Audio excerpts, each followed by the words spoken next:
Hey, hey, hey. What's going on? What's going on? What's going on, everyone? Welcome to Ask a Brother podcast. I'm your host, Jeff St. James, and I'm excited about today's guest. But before I get into that, just going to give you a couple quick updates. One, make sure that you like and share this live or this episode if you see fit. Super grateful for the turnout in terms of the support for my most recent episode, which is how to stop debating and arguing with women.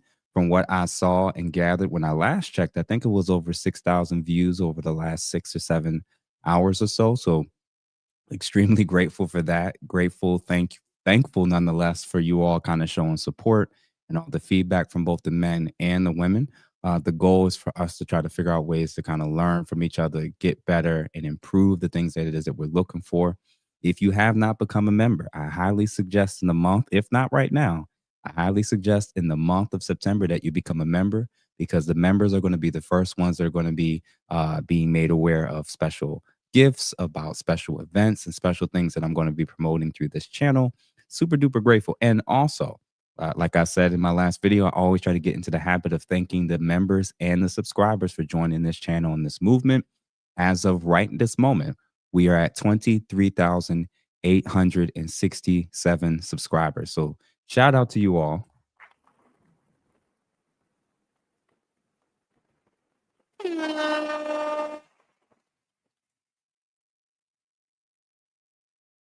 Yep. So really, really thank you all for kind of just supporting this channel, supporting this brand. Really, really grateful for sure. Thank you all for the support. I do not take it for granted.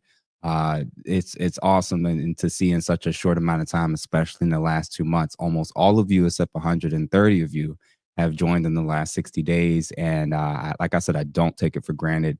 It is an honor, and I appreciate the fact that you all find meaning and value in what it is that I'm offering and bringing to the table. So a couple quick shout outs. Shout out to Katie. Shout out to Miss Plum. Shout out to AJ. Shout out to the moderators for this event. Make sure you all respectful in the comments. Derogatory comments, disrespectful comments, they're just going to be removed. And if you kind of keep spamming, we're just going to remove you from the channel.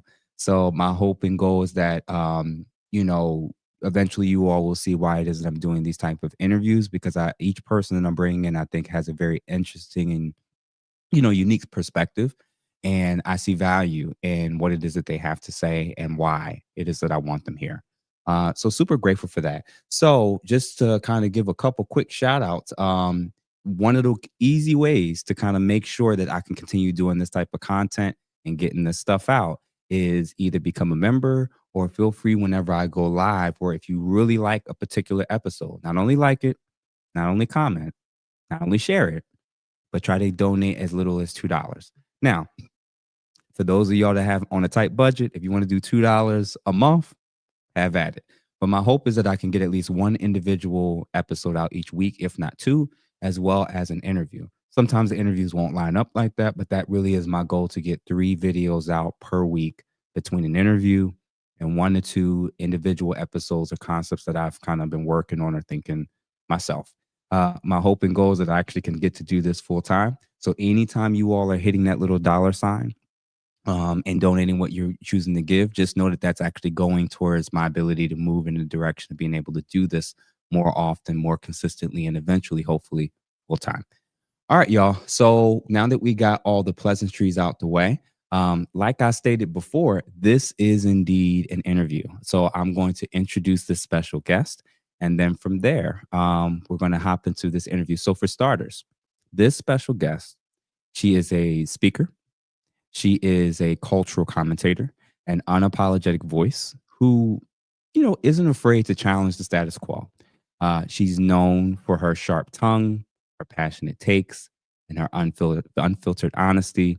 She has built a reputation for sparking conversations that others often shy away from.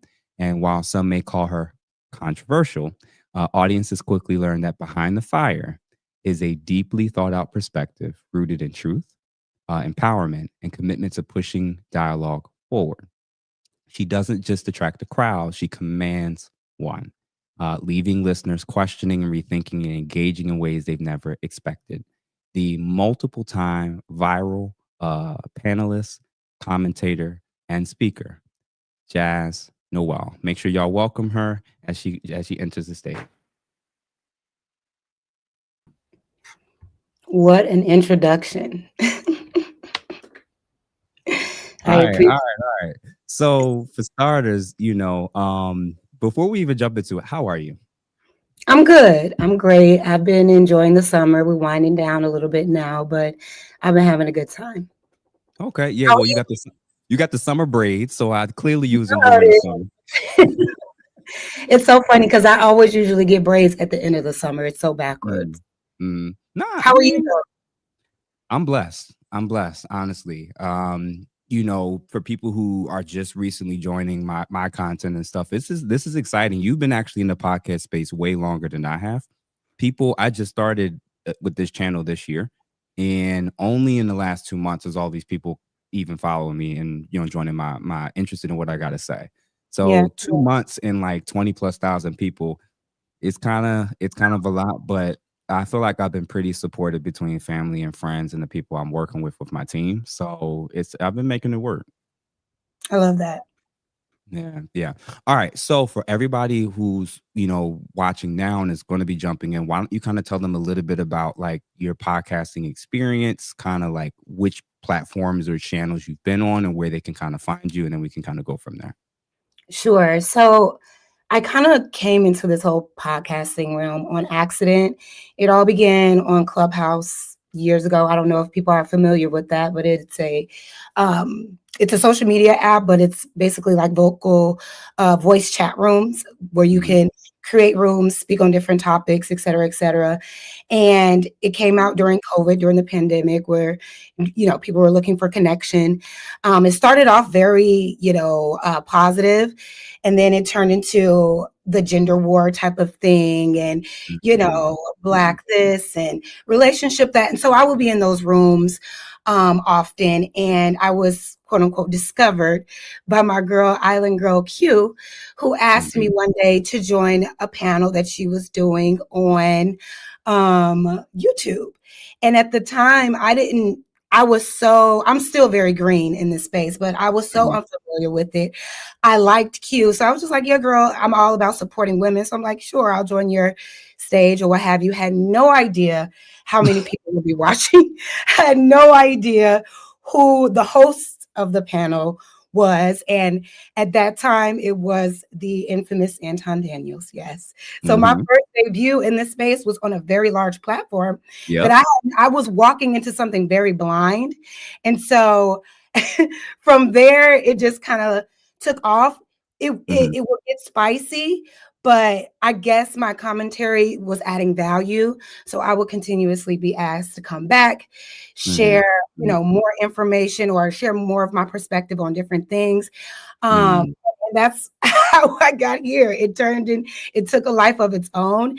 And so now I'm just getting a lot of support from, streaming friends and people in the audience, just really encouraging me to continue to use my voice. And something that I've always wanted to do was use Hmm. my voice for good, make an impact in my community. But what has happened is that I'm in a lot of these spaces not knowing what type of environment it is. And Hmm. they tend to be echo chambers. They Yeah. tend to be leaning towards one perspective and very against any other perspectives. Okay. And Okay. so as of late, I have been going viral as basically as like contrarian to what the overall narrative is. And Mhm. it's crazy because I don't try to be, but I'm listening and I'm just like, something about this isn't landing. So right now, I'm just here to try to continue to use my voice. Thank you for the people that have been rocking me so far with me so Mhm. far. And thank you to the haters as well. We Yeah, can't we can't do that's this true. without you. So Yeah, I'm shout hoping out to that the it haters. becomes a positive thing overall. Yeah, yeah. Okay, and thank you, Private Nobody, for becoming a new member as we speak. And my guy Raheem, thank you for the $2 and supporting the cause. Every $2 counts. So thank you for that. All right, y'all. So we're gonna jump into my initial topic as we're also doing this interview, which is kind of like the initial portion I wanted to kind of get prick your brain on. It's just Black women's image in America and globally. So, like, what are your initial thoughts about like the state and image of Black women in America and globally in terms of like dating, behavior, attitude, stuff like that? Well, I I think there's a misconception of what Black women are because there's like this hyper fixation on degeneracy right now, especially within our community. And I don't Mm, wanna go down a rabbit hole, but this is mhm, all by design, right? This mhm, is all by mhm, design to make Black people, and particularly, look like the most degenerate, the most mhm, lazy, most hypersexual, the most, unfit to be wives and unfit to be husbands. It's always this negative trope. It is definitely socially constructed that way, and it's mhm, by design. So I think right now, the image is mostly negative because that's what's being pumped out on social media. Oh my goodness. Excuse mhm, me. Is a little friend descending from my ceiling. It was a little spider, but anyway. Um, yeah, and I think there's just this hyper fixation on that, and people are just running with it, right? And it's been consumed so much that no one else is open to the perspective that actually all Black women aren't behaving like this. All mhm, Black women are not like this. Are you in environments that are fostering positive relationships with Black women? Or are you hyperfixated on all the negative and then putting that blanket statement or that blanket image over everyone? And I think mhm, that mhm, that's what the problem is right now. There are plenty of women that are not engaging in degeneracy. And my question is, do you know those women? Are you engaging with those women? Do you even care to get to know these women outside of romantically? And I think that's another thing mhm, too. Black mhm, women are objectified first before anything. You know, mhm, we are mhm, looked at as body parts and, what we can do for somebody first sexually than anything else. So it's just like, are if we are so upset about this, are we actually trying to change the narrative and tap into the women that are upstanding, that are practicing healthy lifestyles, whether that's whatever it is that they're feeding themselves, what type of social media content that they're entertaining, what type of content and lifestyle they're putting out into the world? Are we really paying attention to those positive things, or are we mhm. so fixated on the negative? So that's Okay. I feel like that's what it is right now. Yeah, yeah. I see a combo of a lot of what you're saying about how the degeneracy, the worst aspects of what happens in every culture. It seems like our culture is the one where the cameras and the music labels are kind of putting that to the forefront and saying this is a representation of them. I definitely agree with you with that actually. My issue and concern is, and I've kind of mentioned it briefly on panel discussions, it seems like as a culture, we tend to operate in one of two extremes that doesn't really help.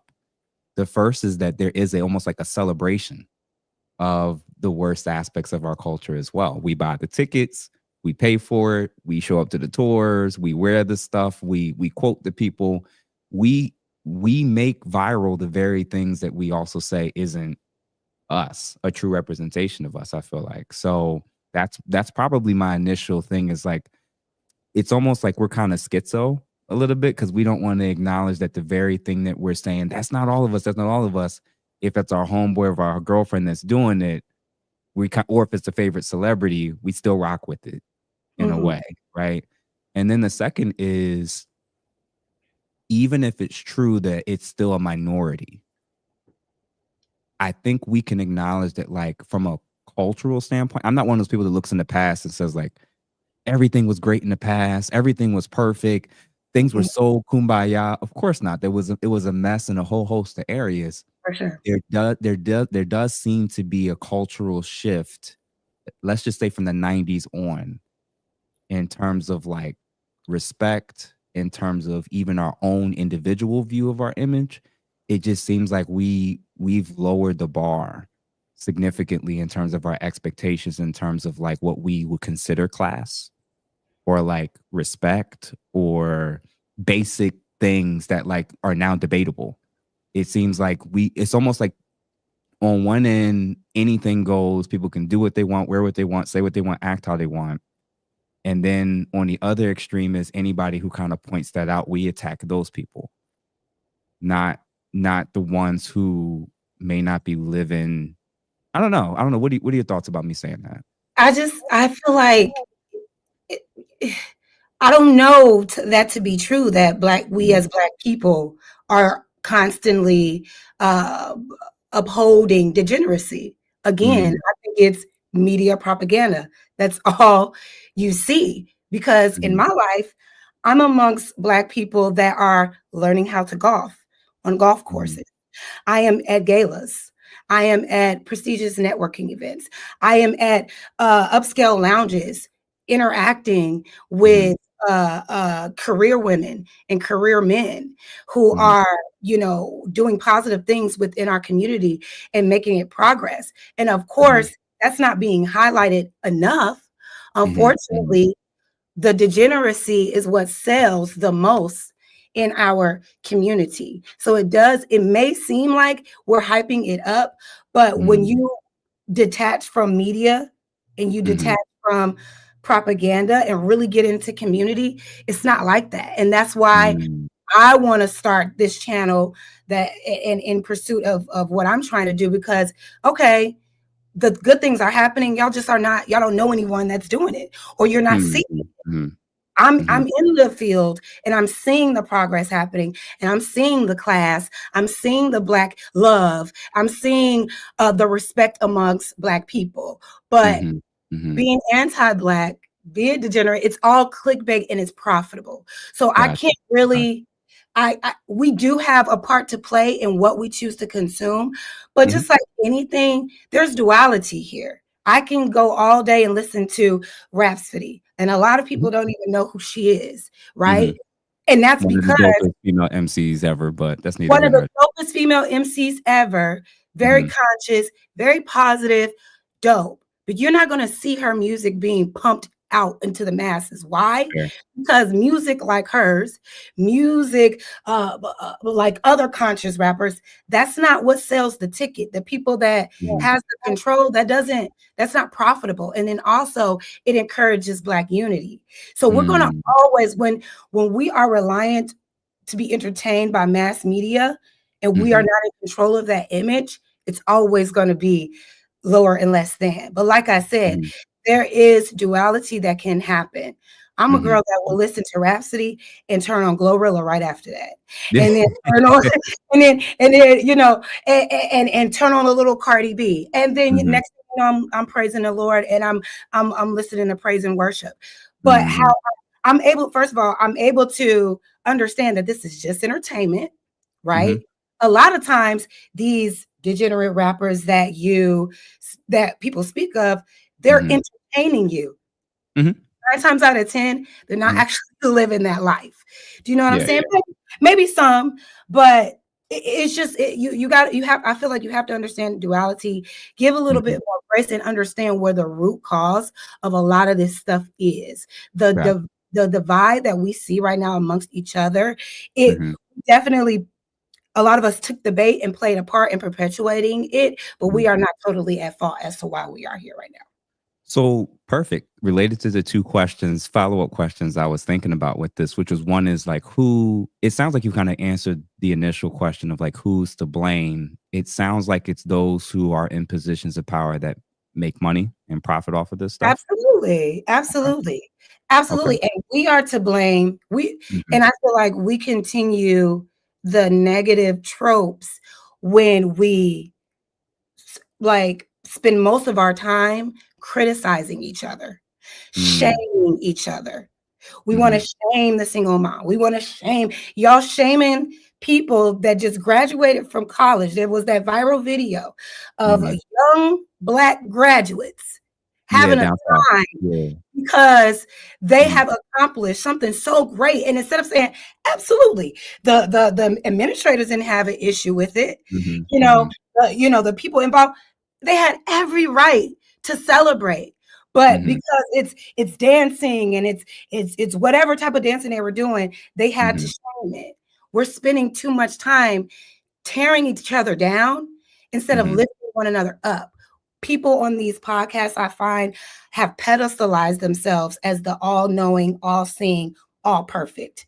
Everything I Mm, do is good. Everything you do is bad. And that furthers contributes to the divide. And I think yeah. once we start giving each other more grace and start really understanding each other and stop trying to criticize more than we support, then we can start to see the positive aspects of us in music, of us in Mhm. entertainment, et cetera, et cetera. Okay. I hope that answers the question. You know, I'll be No, rambling. it did. It definitely did. No, for me, I agree with you in terms of like, obviously, there's different culprits of who's to blame. We got some blame individually, collectively, as a group, um, corporatists or corporations or capitalists who are also profiting off of the degeneracy and the negative image that's been projected around the world of us. I think all of those are legit. I do wonder what's the percentage that we as a community should take. Even the question about the whole component of, in terms of the negative stereotypes and negative image of Black women, specifically in the States, what's the percentage of blame or accountability that should be given specifically to Black women from your lens? I don't know if I have that number. I'm Mhm, not sure what that percentage would be. Um, when you say, okay, when we take responsibility for the image, what would that look like? How do you feel Black women as a whole are contributing to that image? And what do you think we should do? mhm. Because I really don't know that answer. Okay. Yeah, if I had to guess first with my own percentage to that, I probably would say, and it's gonna be a spectrum. So just to be careful, And because I that's think, what I was thinking, because I'm like, yeah, there's a spectrum of what this percentage is gonna be to me, and it's actually in relation to your initial question about, there are women who aren't really going out of their way to perpetuate these stereotypes. They are loving, loyal, faithful, good. They're not really super consumed by like always what's on social media and following trends that's maybe even negative for themselves or their household or their family. absolutely. I think that that's still like actually the norm, like you said, in terms of experientially when I interact with most women. I'm going to give them probably like 20% of the blame. 20%. And it's related to the sisterhood, but I'll gonna touch on the sisterhood later on, and I'll explain my reason and rationale behind what I think the sisterhood should be versus often how it's seen, how it's experienced from people who's not a part of the sisterhood. And there definitely is a sisterhood amongst Black women, and there's a sisterhood amongst women in general. But I would say 20% for those that are not acting or doing any of those things that's really making us look bad. Those that are, those that are perpetuating and those that are benefiting off of the uh, continuing to perpetuate these things, whether it's on social media, in family court, just in the way in which they view and treat and talk about even their own community or men or even their own children, it's probably like 40, 50%, 40, 50%, because you got to realize if it's less and less examples of that, then it's less and less traction of examples of proof. Like you could hold up a phone to me all day, like record me and try to show, what my life is like. It's gonna be very boring. You could follow me all the time, and it's like, you're right that they're taking the examples for us and trying to make it seem like it's the majority of us or almost all of us. But there's also so many examples in every city. And when you work in the hood, when you've lived in the hood, when you do nonprofit work in the hood, you can't deny the bodies. You Mhm, can't deny the chaos. You can't deny, like, if I told you how many people in the last 4 or 5 years I've seen stabbed, shot, or dead, mhm, 1 block or 2 blocks are right in front of my job, you'd be like, what? mhm. And I that's understand. also, yeah, that's also a real thing. And I'm like, I'll factor in the fatherlessness, the trauma, the Jim Crow issues, the racism of different things, like You all of that. have to Yeah, factor yeah, all of that in, because yeah. what And you that, and to me, described, that'll be the other 50%. yeah, Like, because yeah, so that's where I would See, I kind don't of know about that. I don't know about that number, okay. brother. I don't know about that Mhm, only because mhm, what you're talking about is a direct byproduct of systemic racism and oppression. And they okay. have done such a heavy number onto us Mhm, that we have been torn down mentally, physically, financially, and spiritually for so long that a lot of people are stuck. It's a cyclical behavior. You understand what mhm. I'm saying? Imagine if people would have just left us alone once we got free. Just imagine if we were able Oh to yeah. thrive on our own, build our own, and be left alone. But Mhm, because every time we made progress to be of a certain class and to mhm, not be of a degeneracy, there were so many roadblocks to say, actually, no, this is where we want. And because we have the economic power, we can do so. Now, here's the thing. I'm not going to, I know for sure that that's the root cause, but I do mhm, understand there is an accountability factor that needs to happen within the community as well. I'm not going to mhm, sit here and say that, well, it is what it is. And unfortunately, it's going to take people that, like you say, you like yourself, who mhm, work in the hood, who understands the hood, who's been in the hood, raised in the hood, that becomes something, right? Inspiring, mhm, not only inspiring, but relatable, that can then go mhm. back into our communities, teach one, reach one, teach one. Do you know what I'm Yeah, saying? yeah, yeah. We go back Yeah. and we pull one up. If, a lot of times we get out of these situations just to go back and point the finger. So my thing is, we have a problem with it. Let's offer a solution instead of Mhm, critiquing, because shaming, you shouldn't be doing this, you shouldn't be doing that. That's not helping anything. mhm, Like, we have this, I'll never understand the whole shaming of a single mom. And I don't have kids myself, but mhm, I'll never understand it because what good is that doing for that child without a father? The mother is there. We understand maybe she chose the wrong guy, maybe this, maybe that, but that parent mhm. stayed to take responsibility of that child while the other parent decided to say, fuck it. Excuse me, can I curse? Well, we here now. Oh, sorry. Sorry, brother. Okay. It's a classic situation though. But there are men who, or just parents in general, who choose to just walk Mhm, away. So I think we should support these people. We need to support the people that feel like, you know what, you could do better. Let me show you how. Let me give you an option.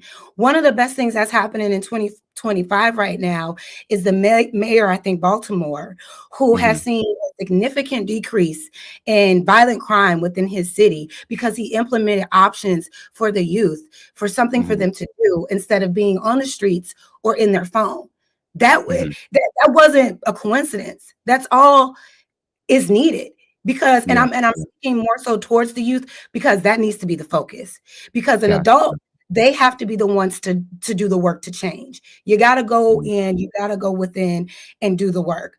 But with the youth, we can offer them solutions now. We can offer them options now to say, hey, actually, yeah, this is a lane I could go down to, but this person also made it out this way. And they're giving mhm, me tangibles that I can follow to actually make it. And now I can learn and go back and teach. And I think it should mhm, be more of that. I think it should be more of that instead of the shaming. I don't know a mhm. time when shaming actually worked. Because when you Yeah. shame someone, it's like, I'm a change in front of you, but I'm Mhm, still going to feel bad about myself. And I mhm. might take the same behavior and do it somewhere else where I'm not being shamed instead Yeah, of yeah. being supported and being shown a different way to behave. Do you understand what I'm saying? Yeah, I do. It's one of those interesting things where I do wonder in the past, let's just say historically in America, even in our own community as well as in various other countries, if shame that was there before, if it did work or did have some positive aspects to it, or do you only see shame as like strictly negative? Well, shame is negative. When you Meaning, feel meaning, shame, sorry, meaning the effects of it. absolutely. Absolutely. Mm, If I am wrong, please enlighten me on a time where shame Mhm. brought positive change to the masses or to anybody. Yeah, I think there's different in this question I'm holding up here, I definitely want to touch on it so I don't forget it in terms of he says, I wonder what's the difference between holding someone accountable and pointing the finger. But back to the shame discussion, there's different varying degrees of how and what shame looks like. So as an example would be if you get incarcerated, right? When you get incarcerated, you're brought up on some crazy charges. Your family's humiliated. It's costing them thousands, hundreds of thousands of dollars to fight your legal bills and all of that. There's a societal ripple effect that happens for a lot of other people around you when Mhm. they, yeah, where regardless of their motivation for changing, them seeing such a degree of what can happen when they do the same thing, that is an aspect of responding to said shame that he's experiencing. When you kind of extrapolate that and use it in all the various ways in which, because I think what you're using and describing as shame is like the me and you social media shame, like, oh, need to shame them. Like, I don't think that that really leads towards anything at all. I do think that there is a normal corporal friendship family dynamic of we don't want to bring shame to the people around us, and Sure. we don't want to do that in the lens of our actions and our behaviors and the consequences that comes from the ones when we do that. And I think that that's a part of our upbringing, is when you're raised a certain way, part of the reason for why you don't want to do something is because you don't want to fail yourself, you don't want to fail the people that you represent, you don't want to fail the people who raised you, and that comes with that little bit of aspect of shame. Sure. So it's kind of like tough love a little bit. I can see how it could be abused. I can see how it's violating. I can see how it doesn't work in many instances. And I would even wonder if the reason why our culture has gotten as bad is because we have no shame now. Hmm. I don't know. I feel like when it comes to like, okay, like the short term effects of shaming, like I said, like it Mhm, can stop the behavior in the moment mhm, because people don't want to feel embarrassed or judged. That's why, socially it's like we're policing, your behavior, you mhm, know, because we're uncomfortable with it. But long term, I feel like it, it doesn't create lasting change, right? It usually makes people defensive, secretive, resentful, and it doesn't really motivate them to genuinely improve. So mhm, instead of learning, they're like hiding or doubling down. So that's why I'm like, why are we shaming someone instead of giving them ways to improve? When you mentioned like the incarceration, usually if you're being incarcerated, you made mhm, a choice to do something to put yourself in that position, right? So if mhm, anybody should be shaming you, it should be yourself because you decided to do something that has you incarcerated. You made a choice, you did a behavior that you knew would not only bring shame to yourself but to your mhm, family, and you knew that by doing that action the consequence, the type of shame that would carry. mhm, So you that's something different than a woman who was with a man and they decided to both lay down together and mhm. everything seemed great, and she ends up pregnant and he decides to leave her. Yeah. And instead of shaming the man who walks away, we're shaming Mhm, the single mother who's taking the responsibility of that child if she decides to have it, whatever the case may be. But mhm, shaming that single mother doesn't stop that child from being birthed, that she's mhm. already has had the kid. So shaming her does what exactly? It's not Yeah. supporting her. It's not helping that child. So that's Mhm, why I'm like, what's the point if there is really no long-term positive effects that can mhm. happen? And with shaming, Yeah. it like damages trust. People feel attacked, like Mhm, in personal relationships. Like, yeah, when you're growing up, you may think your parents shaming you is them helping you to be better, but really mhm, it's just like, oh, I gotta act a certain type of way, or I gotta say a certain type of thing. But when I get outside, that's why a lot of mhm, those kids who are shamed, grow up in those really strict environments, they rebel. they lash out. They Yeah, are very yeah. sneaky because they're not supported.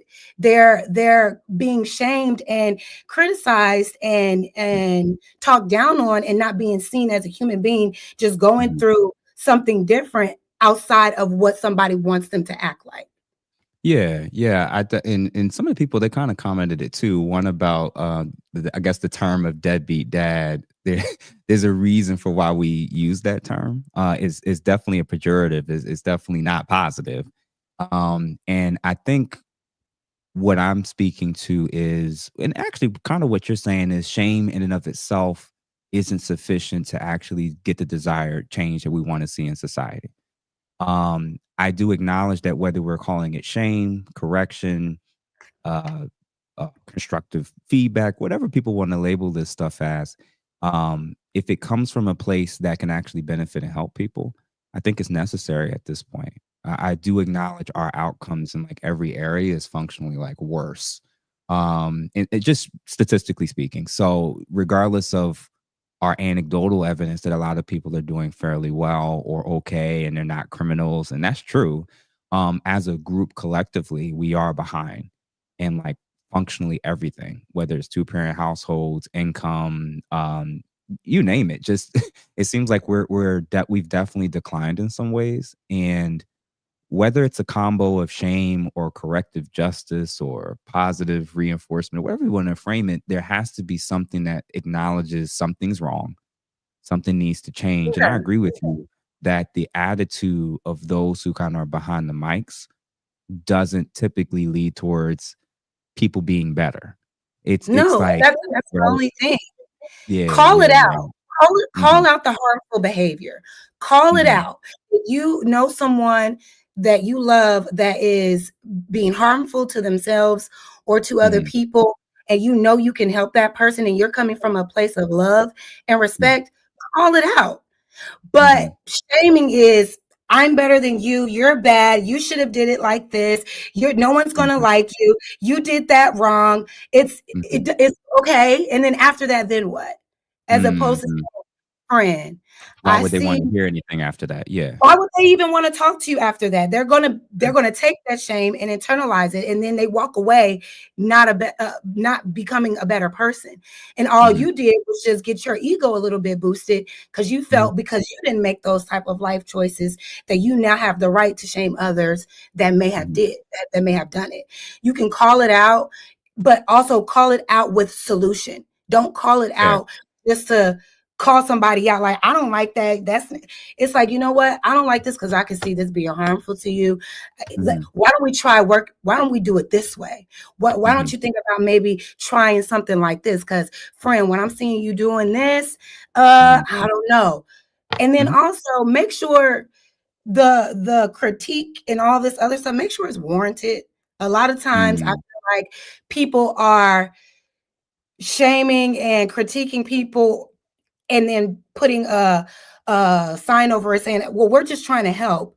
mhm, No, if they didn't necessarily ask for the help, you're mhm. just trying to like tear people down. You know what I mean? Facts, That's facts, that's exactly. not what that is, but Yeah. we can Nah, continue. nah, I feel you on that, and I 100% agree with you that, more has to come from just pointing out what they did wrong. That's obvious, Yeah, help them right? understand the impact of Fair. what they're doing, why their behavior is wrong.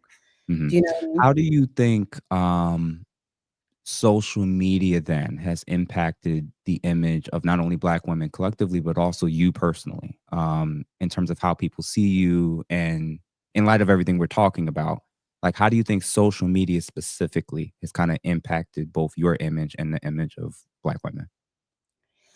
Honestly, I thought about this. I feel like I impact social media. I don't feel like Mm, social media has impacted me in any way. What's happening is that I'm being myself, and there are a lot of people that don't like my delivery or personality, mhm, and they're mhm, picking me apart mhm, and making it seem I'm this crazy Black woman. Now, what is an issue is that a lot of times, because of my aesthetic, the assumption is I'm going to be loud, crazy, degenerate, belligerent, and all this and that. Now, don't get me wrong, I can get a little loud. I can We get a gonna little, talk about that, but I I'm can gonna get, I can get a I'm little listening to you. passionate, and Yeah, but yeah, I'm a human being, and yeah. but I don't lead with disrespect. I don't Mhm, lead with like nonsense, you know. mhm, So sure, there are certain times that I'm on the defense, but a lot of times my clips are going viral because I'm being provoked by nonsense. I'm being called names because I'm pointing out systemic racism. I'm being okay. harassed and and called stupid because men want us to believe that their natural way is to cheat on their women, and I'm against Mhm, that. And, mhm, now I'm going viral for being dumb and not being real. It's just it's very silly. So I'm definitely making an impact on social media. And shout out to all the content creators that mhm. have definitely capitalized off my face in your reviews, because I know that you have. But it it is what it is. Like I'm Mhm, here to kind of change the narrative. I understand this is where we are now, and you can like it or love it. One thing about it, I'm being 100% authentic. There's nothing else that I can be. I'm not up here lying. I'm not up here trying to impress anybody. I'm not up here trying to get chose by the men in the audience, because mhm. I'm often like, oh, Mhm. she's everything we don't want, Yeah, baby. yeah. In my real life, these are these are not problems that I Mhm, have. You know what I mean? mhm. Like, I don't have issues with men. I don't have these gripes. This is really a new experience for me. The amount of Yeah. negativity and hate, especially that I get from men, is crazy. Which is Mhm, also weird because I thought y'all were protectors, but it mhm, seems that the first thing to do with a woman that you don't agree with is to try to embarrass her or harm her or verbally mhm, accost her.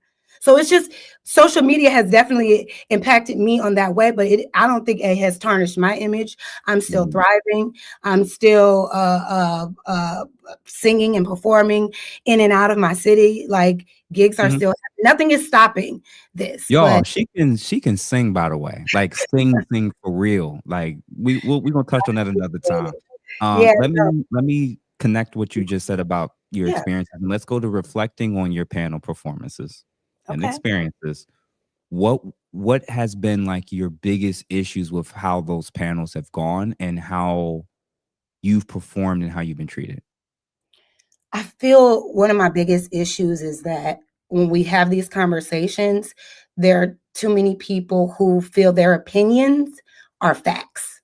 Mhm, So we're asked our opinion on certain subjects, and then the person who feels that they are always right and just know for a fact what it is poses their point of view, and then mhm, I will point out, or I will pose my point of view, and if it's not in alignment with the person that thinks that that should be what their point of view should be correct, then I am being attacked. Then I start to be picked apart, and then when I try to explain, I'm being cut off, or there mhm, are other people who want to come up and have a clippable moment and want to try to, berate me for my point of view. And it's all because I'm not in alignment or in agreement with everybody else. That has been my biggest issue. And what's crazy that's happening lately is that one person will say something and that will be that. I will come mhm, back and say the same exact thing, and all of a sudden I am attacked. I'll give you an example. mm, I'll give you an okay. example. I was recently on a panel. The subject of police brutality in America came up. We were actually Mhm, talking about industries that you wouldn't recommend for people to date, men versus women. okay. The women, for me, I just said sex workers. I think that would be a huge red flag. Da da da da. There was another young lady that also said sex worker, but she said teachers and flight Mhm, attendants. She said police officers. And then mm, I agree. Police officers, I agree. mhm, Now, I mhm, just told you, this young lady said it first, mhm. but as soon as I said it and agreed with her, oh my God, we gotta clip this. Jazz don't like the I just agreed with Yeah, what homegirl said, and then it yeah, turned into yeah. a spotlight on Jas. Why Jas Mhm. doesn't like the police? Then I got all these men coming at me, Mhm. you don't know what you're talking about, da, da, da, da, but I'm throwing out the facts. Like, actually, this is, you Mhm. know what I mean? So What was it's this on? Patty, or was this on the last another ladies first panel I Lady was First on panel? Okay, with Tim Patty, yeah, Kaine yeah. and the Okay. Untouchables. That and it happened twice on that panel. The other Mhm. one was there was another young lady. We were talking about if you do entertain certain people in industries, because they wanted me to flat out say, don't date this person, don't date that person. And I'm of the mindset, okay, if you meet a nice person and they have potential and they work in a certain industry where the environment can be a little tempting, like there's temptation everywhere. Like if you work in nightlife, if you work in as a bartender, if you're Mhm. a dancer, if you're an actor, an entertainer, you know what that could come with. Yeah, Assess the yeah. situation first, consider Mhm. the risks, and allow that person you're dealing with to show you consistently that you're safe. I said Mhm. that first. Another young lady came up and was like, I don't know what you're talking about, Jas, because everything is a risk analysis or a risk assessment. And I was Yeah, like, did I not just say that? yeah, Did, yeah, yeah. did I not just say? So I'm Yeah. saying all that to say, So you getting it from the men and the women on a lot of these because there's platforms. this image of me now that everything that comes out of my mouth is crazy. But so they're not even Mhm. listening. You know what I mean? They're not Mhm. even listening. I've gone head to head with these major content creators that Mhm. have a lot of fans, and Mhm. it's almost like a cult like following. You can't go against them. And I came out the gate going against all of them. And Yeah. not intentionally because I hate them. I'm just against whatever that mindset at that particular time or that point of view was. So Mhm. even when I am in agreement, even when I could say exactly what somebody else said that people are okay with, if Jasmine is saying it, if Jas is saying it, it's going to Mhm. be a problem. And I think that Mhm. is also frustrating. And that's why sometimes I'm just like, you know what? Y'all got it. It Mhm. is what it is. Nah, like I've observed that in different panels that you've appeared on. I definitely it's kind of weird when you go from like watching it like everybody else and then you're on it Yeah, I with know. somebody and then now we're doing an interview together and I know. it's like the version of who it is that I'm talking to right now is not that version of what you've experienced and kind of shown when people were like when it was like really contentious. Like it's like almost like a total 180. I don't get like me and you, we've had disagreements even now, and you're not like cussing me out, and I'm not like I don't, but calling you that's out your name. It's like, but what it is like that's very interesting that like I think there's something about the panel dynamic yeah, where absolutely. multiple different people kind of coming at your perspective or your mindset or your views that kind of can trigger like Yeah. anything, anybody kind of thing. Absolutely, 1000%. Because I've Mhm, been on other panels where it's just like this with mhm, other people, and we're all sharing our perspective. And it's like, oh, you mhm, know what? I do understand that. I mhm, mhm. I understand, and vice versa. Yeah, But yeah, there are panels that are only designed for drama and mm, toxicity. They're yeah, not yeah. In a they're not way, looking in a to way. understand anything but their own point of view. And Yeah, people being in agreement with them is mhm, what makes them money. mhm. And if you Did come you off, go go ahead. ahead, continue, continue.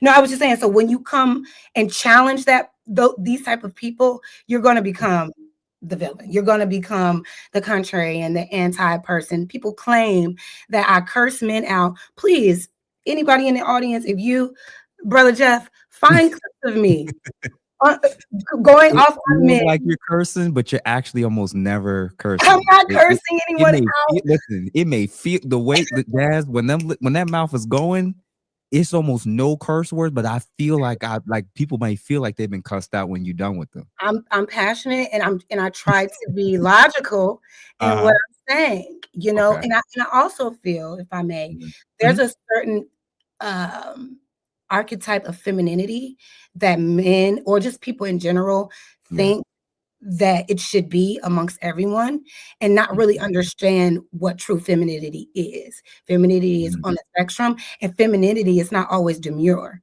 There have Mhm. been kingdoms ran by the most feminine, murderous type of women. Do you understand what Mhm. I'm saying? Mhm. Femininity is power. It's not always, oh, hi, yes, oh my God. No. And because I'm like, actually, I talk with my hands, I'm animated. So it's just like, who is this girl? So I get it. I can come off passionate and aggressive, but listen to what I'm saying before you prejudge because you don't like my hand movements or you don't like my projection and tone. Yeah. What's funny with what you just said is that was actually the very complaint that a lot of people had against a lot of men in the podcast space, where these men are saying, focus less on my tone and more on my message. Mhm. And whether or not what I'm saying is true. Like Kevin Samuels is a great example of this, where it was like, if 80% of what the dude was saying was fairly accurate about how most men or how men in general kind of operate, what they want, what they desire, and he's telling the truth, and how we judge women.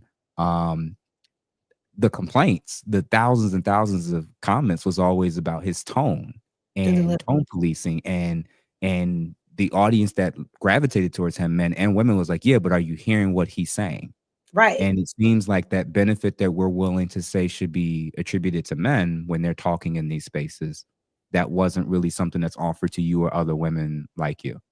Right. It's not. I get no grace. Either I'm quiet, and Mhm. even when I'm opening my mouth making sense, it's still a problem. But that's okay. Mm, 'Cause this problem mhm. is here to stay, guys. Don't you worry. If you saw yourself as a representation of the image of Black women, particularly when you're on these platforms, Mhm. what letter grade would you give yourself when your emotions are at their highest in the heat of a debate? What letter grade Mhm. would I give to myself when emotions are that's a loaded question Mhm. because It is. that's a very loaded question Mhm. because when emotions are high, I may Mhm. not be communicating the best way that I know that I can be. That's the grade I wanna know. So what I would say, I'm gonna give myself an A minus, and here's why. Okay, I'm listening, I'm And listening. here's why, Mhm. because I'm being real. I'm being authentic. If I'm ever getting heated, it's because I have been provoked. It is because there's Mhm. already been lines of contention already, and now I'm just irritated. You know what I Yeah, mean? Now I'm just on the defense now, right? Now it's like defensive, now, yeah. now my guard is up. So you talking Mhm. smack to me, now I'm gonna talk a little smack back to you. But what I've Mhm. learned in these arenas, that's not always the best way to go.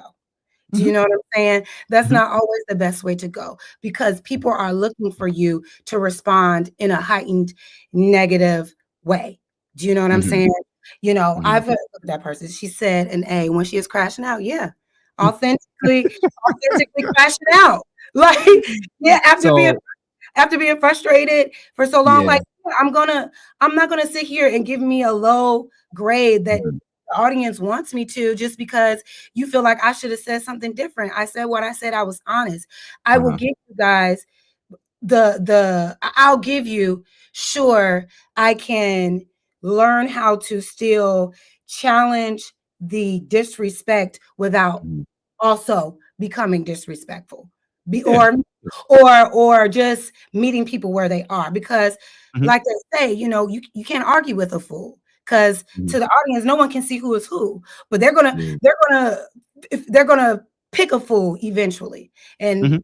fortunately, that's me some of the times and that's okay, I mean, I don't know what will be the letter grade you give me. When you are at your worst emotionally, in terms of, and I'm referencing this not necessarily as you as an individual, but more the question was like as a representation of the image of Black women. I would say somewhere between a C or D, because I Mhm. don't think your crash outs are real crash outs. I've seen real crash outs. That's not you, you're right, where 95% of the time I actually agree with you. There's usually some triggering, disrespectful thing that happens first, and then you're reacting and responding to that. My challenge, which is, and I guess I'm also gonna, see if you're interested in some feedback about your new approach with podcasting. And that's actually the thing I want to touch on is I'm realizing now as I'm now in this space, and even when I wanted to do this year, every time I get behind this microphone, this camera comes on, I have to start to think about the fact that it's not just Jeff I'm representing. I have to. Our image is Right. so trash. Our image is so Yeah. bad that either I'm countering that or it's like I'm adding to the image that's already out there, if that makes sense. Yeah. And it seems like all the way up until these random crash out moments, you function like everybody else. A minus, whatever. But Well, it when the crash outs happen, and I'm realizing it now only because, and it makes sense. Like I've been doing therapy for 10 years as a trained clinician. I've gone through thousands of hours of training, so I'm not anticipating everybody's supposed to act like me, right? That's obvious. But even in my short 2 months of doing this, we're not going to, not you, but we're not going to sit here and act like I've been in the most agreeable, everybody agrees with me, right. greatest welcoming settings. I've been surrounded by Black women. I've been on panels with 2 white women from other countries who have some feminist leanings. Like I'm doing panels where nobody on the panel, as far as the women, agree with me initially. Like, Sure. so I'm realizing though that, but I will acknowledge that the way in which they've treated me and what they've said to me was not often what was being said to you. So that I can definitely give you grace and acknowledging like I've definitely seen a difference in how Yeah. people have tried to challenge you, where it was almost like they were challenging my idea at times, whereas they were challenging you as a person. Person. Exactly. And Yeah, so as a yeah, human being, yeah. I'm going to have those reactions, you guys. I Mhm. know everybody in the audience is perfect and and has never got upset ever in life. But Yeah. when you're in situations, you really don't know like how frustrating it can be when you're really just trying to have a conversation. And because people don't Mhm. like what you say, they start attacking you personally. And it's Mhm. not just on the panel, it's in the chats. Y'all finding me in my emails, y'all finding me Mhm. in my personal DMs berating me about my point of view. Like, Mhm. think about that. Mhm. So I say A minus, and I totally get it. Yeah. What I've learned is not to be so reactive. Mhm. Why? Why? Mhm. Why? Because this doesn't really matter like that. That Mhm. it matters to the point of getting my authenticity out. But when Mhm. I'm being met with that negativity, there's no reason to combat that. Mhm. Believe what Yeah, you want. agreed. And once you Agreed. start getting what I have tried to learn to do, Mhm. when I feel like the conversation is taking it, I can see you got it. Mhm. And even now when I do that now, that's also a problem, right? That's Yeah, al yeah, like, I've seen you that's do that on also, Anton, and they be like, "Nah, Jazz, it's like, you know you what? gotta You talk." got it. You Yeah. because after a while, after I'm saying one thing, and then you're trying to Mhm. say I'm saying another, or when I say one thing and you say that I'm lying, or you ask me a question and I give my real answer and you're calling me stupid, you got Mhm. it, you know? Yeah, yeah. So I think for me, it's finding the right audience, is finding people Mhm. who actually, are human enough to understand, like, I'm just being myself. I didn't know Mhm. that there was an etiquette to the streaming stuff, to this podcasting things. Like, Mhm. I do have a debating and a speech team background, and even in those settings, it gets passionate, it gets heated, but Yeah. we're being passionate about the actual subjects. Where I get frustrated is when the personal shots are being made, because it's just like, I can call you just as stupid for your perspective, but Mhm. what's the point of that? You know what I Mhm. mean? Do So you what do you think in those moments when you felt like you did get very triggered or very defensive? What do you think was happening to you mentally and emotionally? it's really just frustration. Like one of the last times, I think you may have frozen. I don't know. But I think one of the last times that I quote unquote crashed out was back and forth with a lady who just kept cutting me off and saying the same thing over and over again. And I couldn't get my words out. And she specifically said, like, I don't care what you say. Oh, Mhm. did it all freeze? Was it? Yeah, I think we're good now, but what were you saying? So I'll sort of, but I was saying like the last time there was like a crash out moment, one of the recent viral moments of me going back and forth with another beautiful young lady. And we were Mhm, having a discussion about something, and it got to that point because she was specifically there to cut everything I had to say off because she wasn't in agreement. And she said it like, no, I don't cut men off when I don't agree with them, but I will cut a woman off if I don't mhm, agree with them. And so I'm going to continue to do so. And she continued mhm, to do so, even though mhm, the men on the panel was saying, okay, you talk, then she talked every single time that I'm like, mhm, okay, this is what I'm saying. Hear me out. Then it's like, no, actually, no. It's like, okay, it's frustrating. So in those moments, I'm just like, what am I doing? You know what I'm saying? Like, mhm, mhm. why is it that you can say anything that you want to say, Yeah. but as soon as I respond, I'm getting clipped. So in those moments, Jeff, it's really just Mhm, frustration because I hate being cut off. And then I find myself having to repeat myself because mhm. one thing about it, if you cut me off, I'm going to forget sometimes what I said. So now I'm repeating Yeah. myself. Now I'm frustrating the audience. Now I'm frustrating the panel. You know what I'm saying? But I wanna, I Yeah. wanna, I want people to understand, like, I'm not here to try to cause chaos. Okay. Okay. For a long time, I was of the notion, like, if you start it, I'll finish it. I'm not Mhm. taking it there.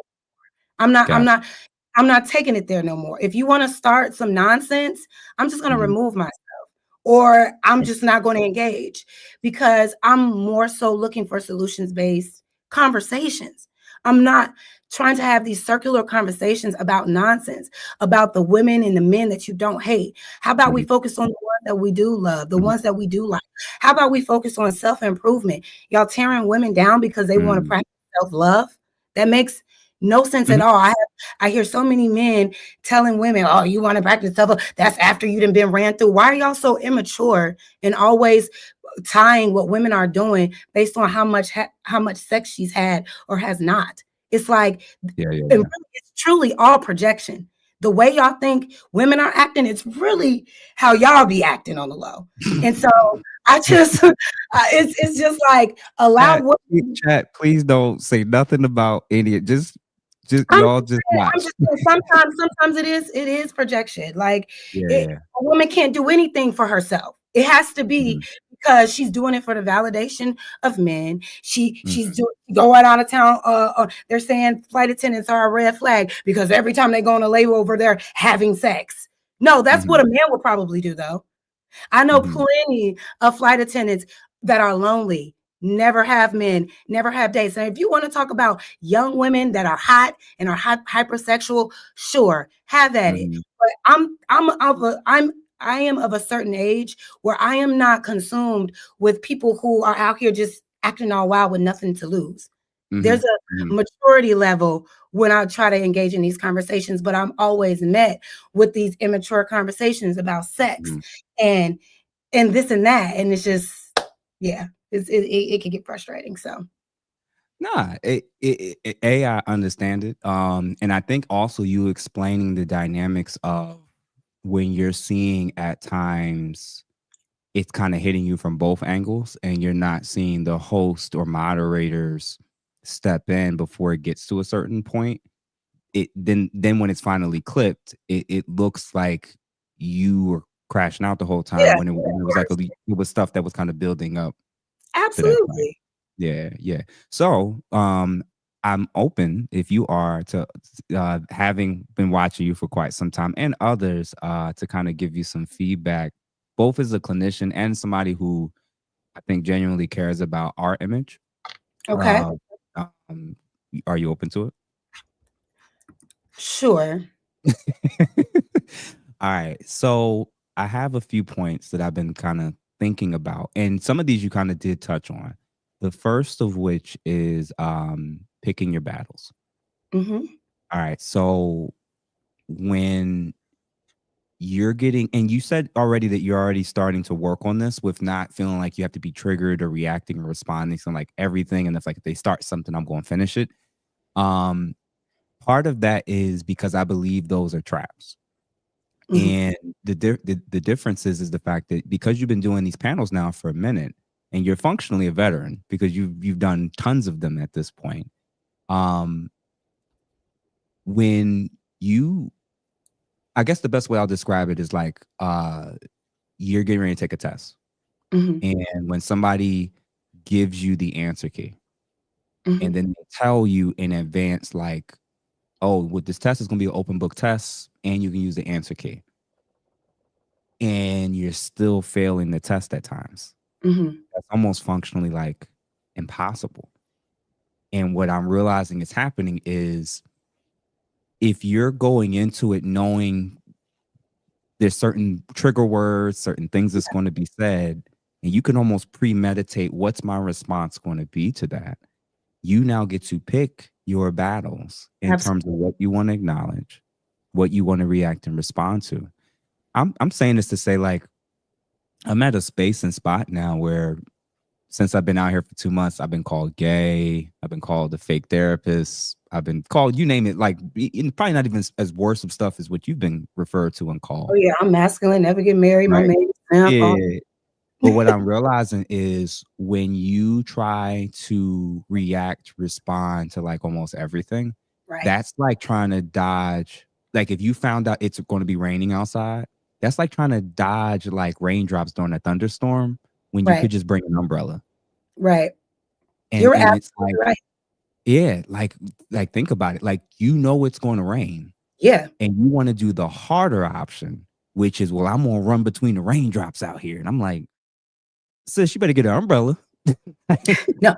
and shield yourself from some of these things, right? Think about it. Like you got to shield yourself from some of this stuff in the sense of like, you're going to be misquoted. There's going to be taken out of context. There's going to be things that said about Black women. There's going to be things that said about women in general. Yeah. And when you are trying to react to each one of those points, it actually starts to make you look very erratic. Oh, absolutely. Oh, no, not that. And another thing. And this. Like if you pick your battles, now you're starting to, what it starts to look like, because you kind of mentioned it earlier, they made me react or they Mhm. caused me to read. No, they don't have to. I was just about to say, if I may That's your interject, power. Go ahead. That's your power. you're you're 1000% correct. No one, I want people to understand anything that I've done, no one made me do it. Mm-hmm. I'm in situations and I choose to respond based on my own frustration. And I've learned that's not always the way to go. And I also want to acknowledge this. I Mm-hmm. am not always right. There Mm-hmm. have definitely been times where I could have shut the hell up. There have definitely been times where I have cut people off, not intentionally trying to be rude, but when you're excited or you're passionate, it may happen. It's kind of a dynamic in these spaces anyway. Mm-hmm. But please understand, I reflect and hold myself accountable and say, you know what, you probably couldn't have, you didn't have to continue the sarcasm to continue the drama, trying to be on the defense. You could Right. just, so you're absolutely right. And Mm-hmm. that is one thing that I am so grateful that I have learned in this space. We talked about a little bit on our Mm-hmm. call, learning stoicism and Yeah. just not allowing anybody to get you angry. Mm-hmm. It is not a one trick thing. Like it's going to take some time for me to actually Mm-hmm. master it. Yeah. But going into it, that's the armor. Mm-hmm. Like you said, that's my umbrella. Mm-hmm. Because I notice there are times where I am on these panels and they are specifically talking about something where people know that, oh, Jas is about to go crazy, especially when they're talking about Black people. Because what you're not going to disparage Black people in front of me. No, you're not. You're not gonna do it. So, Mm-hmm. but I notice there were times where you're saying specific things because you know you want me to say something, and I just sit there. Mm-hmm. Mm-hmm. I just, Yeah, it's I just sit yeah, there in the chat yeah. and everything goes up. Say Mm-hmm. something, say something, say something. And it's interesting because it's like, it's damn if you do, damn if you don't. You know what I'm saying? You guys don't want me to speak on this, but then Mm-hmm. you're waiting for me to say something. You know, it's a very Yeah, weird yeah. thing. Mm-hmm. But at this time, it's just like, yeah, certain subjects, like you said, picking your battles. I'll let you continue though. I want to get this feedback. Nah, and I appreciate that, and I appreciate your authenticity about acknowledging that you've already been like working on it and reflecting. on it, which is I'm dope only human, because you know? now just to give you context, my friends that I still have friends that I've had since I was freshman year in high school, 13. I'm just turned 36 this past week. So I've had some of my friends like over 20 years, and they were with me long before the Jeff you see right now. So I'm talking the crash out Jeff, meaning needing to get restraints, police, getting arrested. Like I was on that type of time. Right, So yeah, because I never liked disrespect. I never wanted to tolerate it. And it didn't matter who you were, it had to be addressed with this or with yes, something else. Right. So that was my lens out for like all the way up until like my mid 20s, honestly. So it's been like you're right that it actually takes work. it takes It work. it takes grace, it takes work, and you have to, if we're going to do this thing, what I'm realizing, if we can master it on panels, if we can master it during debates, we can do very well with it in disagreements in our actual day-to-day relationships. Oh, 1000%. Yeah, yeah. So number two, you it's very clear, even with your statement about a lot of this projection from the men thing, you are an advocate for women, especially black women. I'm an advocate for Black people. For sure. Black people specifically. Um, when it comes to like a really good doctor, really good teacher, really good coach, they we would never say they were good if they didn't like point out the things that we needed to improve on, right? Sure. Like if your doctor sees that there's something wrong in your body, that you have something, and they're like, oh, I don't want to hurt their feelings, or I don't want to shame them, or whatever the thing is that we don't want to do to hurt their feelings, we don't do it. We would say that's a horrible doctor. Like you're failing these tests and your teacher keeps giving you A's. That's Right. not a benefit to you, right? When it comes to the podcast space, and obviously, like I haven't watched all your content, but they're definitely, I think because of the platforms you're on and because you're sensing that it's so skewed towards men and sharing men's perspectives and masculine viewpoints on things, Mhm, that in the quest to kind of balance things, it comes off that you're heavily skewed and biased mhm, towards the feminine, towards being more femme-centric. mm, Um, and the issue with that is if we're removing shame from it, let's mhm. just remove shame from the discussion. Let's talk about black women specifically, or women in general. If you are indeed like a true advocate, to me anyway, in order for you to be a really good one, you have to function like that doctor, that teacher, that coach. You have to. And regardless of what the other parties on the platform are saying, regardless if the men say it, regardless of if it's an article, it means something more. Like the woman that needs to hear truth, are they going to be more likely to hear it from the men that they believe hate them, or hearing it from Jas, who they believe is actually an advocate and actually cares about them? Mhm, So when someone says something that's true, that's not flattering about women, black people, black women, mhm, that half a second pause where instead of reacting or not liking what they're saying or how they're saying it, that piece is the piece of, oh, Jas is actually objective.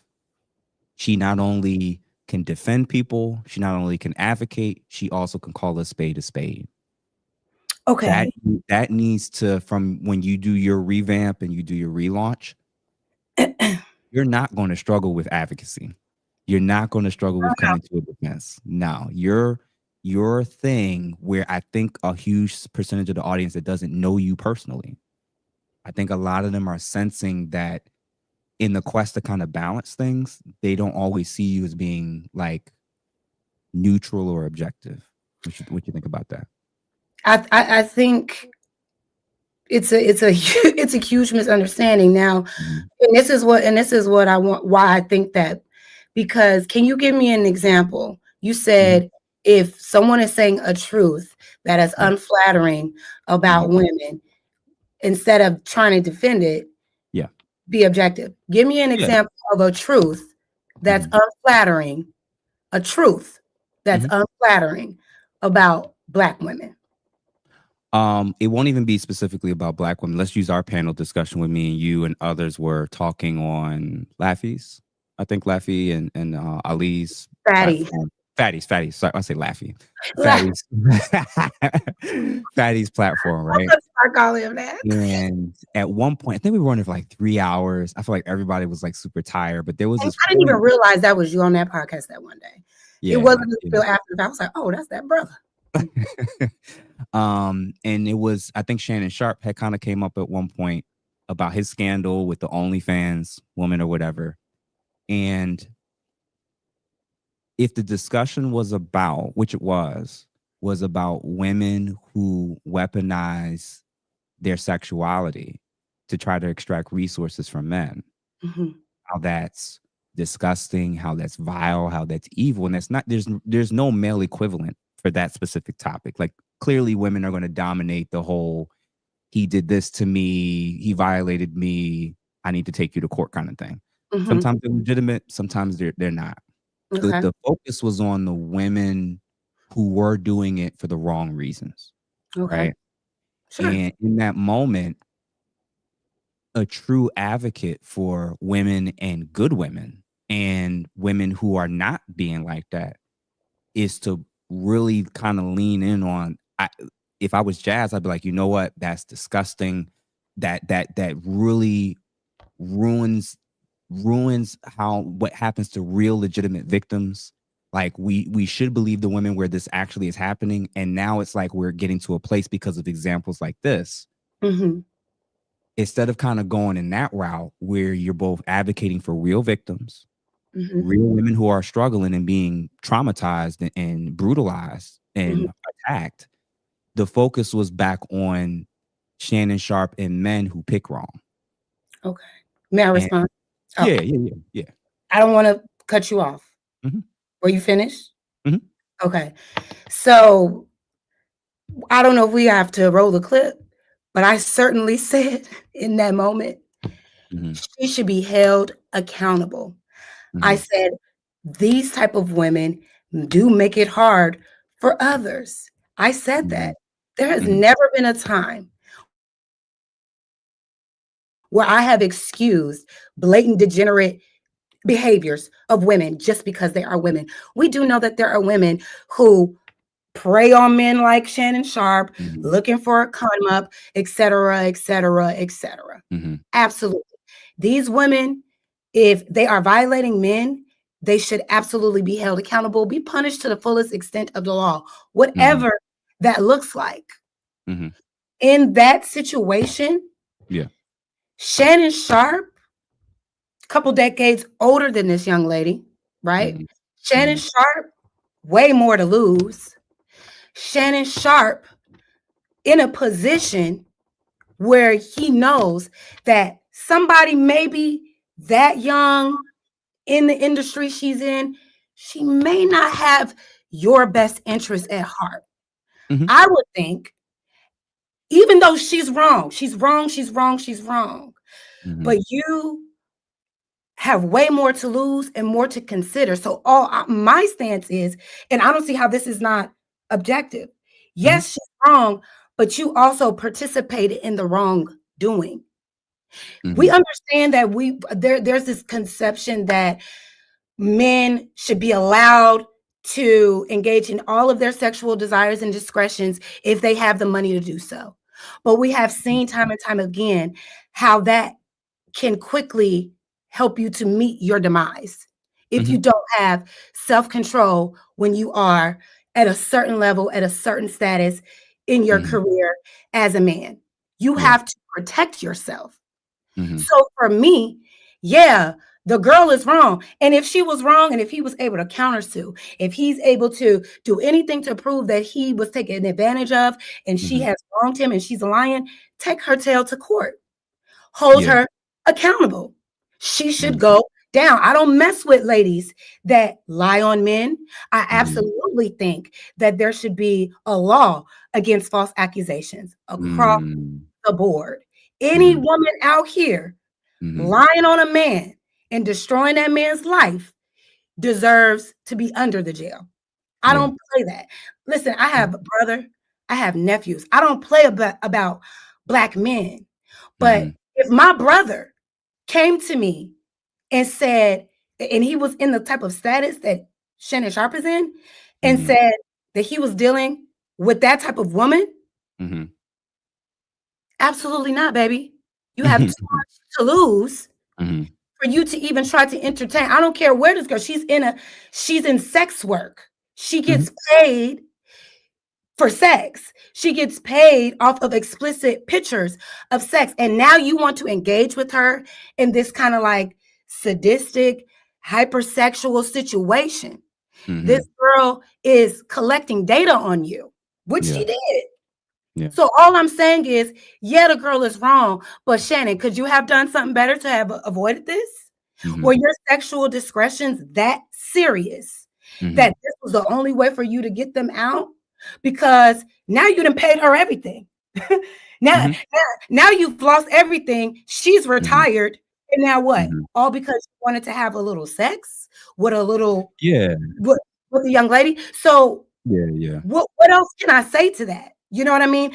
When I Yeah. say things like that, even when it comes to like uh uh um Diddy and things like that. Now I believe anybody that have seen that video of him beating Cassie the way that he did, nobody Mhm. should be advocating for him.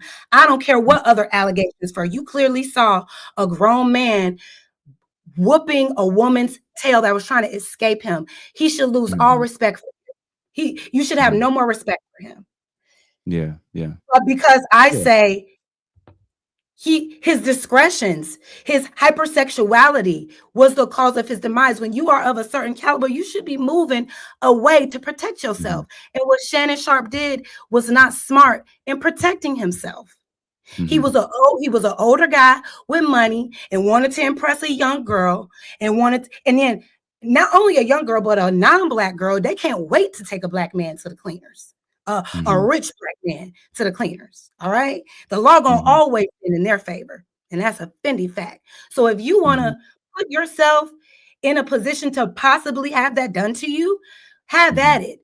But don't complain when you could have made, what did we talk about earlier? A risk assessment and said, you know what?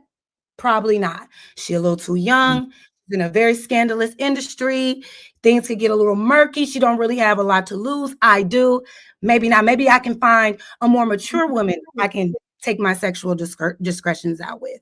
So when I Mhm. say this, I don't see how that's anti-black man. I'm trying to tell black men like, hey, we don't want this for you. Don't Mhm. allow a piece of ass, excuse Mhm. me, to be your downfall when you have Mhm. reached the height of your game. Is it really that serious? Because Yeah. look at your people. Look at Mhm. all the men you all have looked up to. They all have gone Mhm. down because of how they were interacting with women Yeah. and or just in general in a violent, super violent sexual way. It's not that Mhm. serious. I'm sorry to say, yes, that girl was wrong, but that was Shannon Sharp's fault. The person that has more Mhm. to lose is who is going to fall on. Just like that CEO. They like, well, why Mhm. are you not shaming the HR girl? She, yeah, but guess what? This is the CEO. He has more to lose. He has the whole company on his back. Why is he risking it Mhm. with the head of HR, totally breaking a whole fraternization clause? And I'm sure that they have. Breach contract made the whole company a liability. Why? For Mhm. some sex? So that's Yeah. all I'm Yeah. saying. That's all I'm Yeah. saying. Both people have to be responsible, but the person Mhm. with the most to lose should Mhm. be more responsible in their decision making instead of Mhm. just doing anything and thinking that you're above every consequence just because you are Shannon Sharp with money. No, you Yeah. got God And or who does this is what she does. mhm. And just to clarify, your entire point that you made about Shannon, Diddy, the CEO, in each of those instances where you can expound it very much in detail about like what the guys did wrong, their thinking, their immaturity, their lack of appropriate risk analysis and assessment. If the topic was men making stupid decisions, then that last 5 minutes Oh, would you broke up. make Oh. perfect sense. But if the top bad behavior on the part of what women can do, we spent 80% of the conversation talk bringing it back to men. And Well, that's the issue. So what I'm are you saying in this paraphrasing. moment or on that panel? No, in general. So Oh, what I was saying is that piece that we just, even what we just did just now, where if the topic was on what a female did wrong, what tends to happen in a lot of these discussions and on the podcast, like on the panel discussions, is some people, and men do this thing too, believe it or not, where they'll constantly like, whether it's intentional or not, they'll flip it back onto the sex that they actually want to prioritize and talk about for whatever reason. mhm, And the issue is like, I'll give you an example. This guy, the basketball player, PJ, whatever, I think her name is Brittany Renner. uh-huh, Yeah, like everybody kind of knows he's a rich basketball player. He gets with this woman, similar woman you talked about, guys need to be mindful of. Gets her pregnant, has a kid, is paying all this money. Now he's getting a big contract. She's probably going to take him back to court. That if the topic is men doing stupid things like this, getting the wrong women pregnant, not even women that they're wanting to marry, not getting prenuptial agreements, it should make sense that the majority of the conversation would be not about Brittany, not about other women, mhm, and what women are doing to put themselves in positions. It's a related topic, but the mhm. topic is on men. Okay, and so what you're saying is Yeah. it in these particular topics, it's about what the girl did wrong, and In that particular moment. Yeah.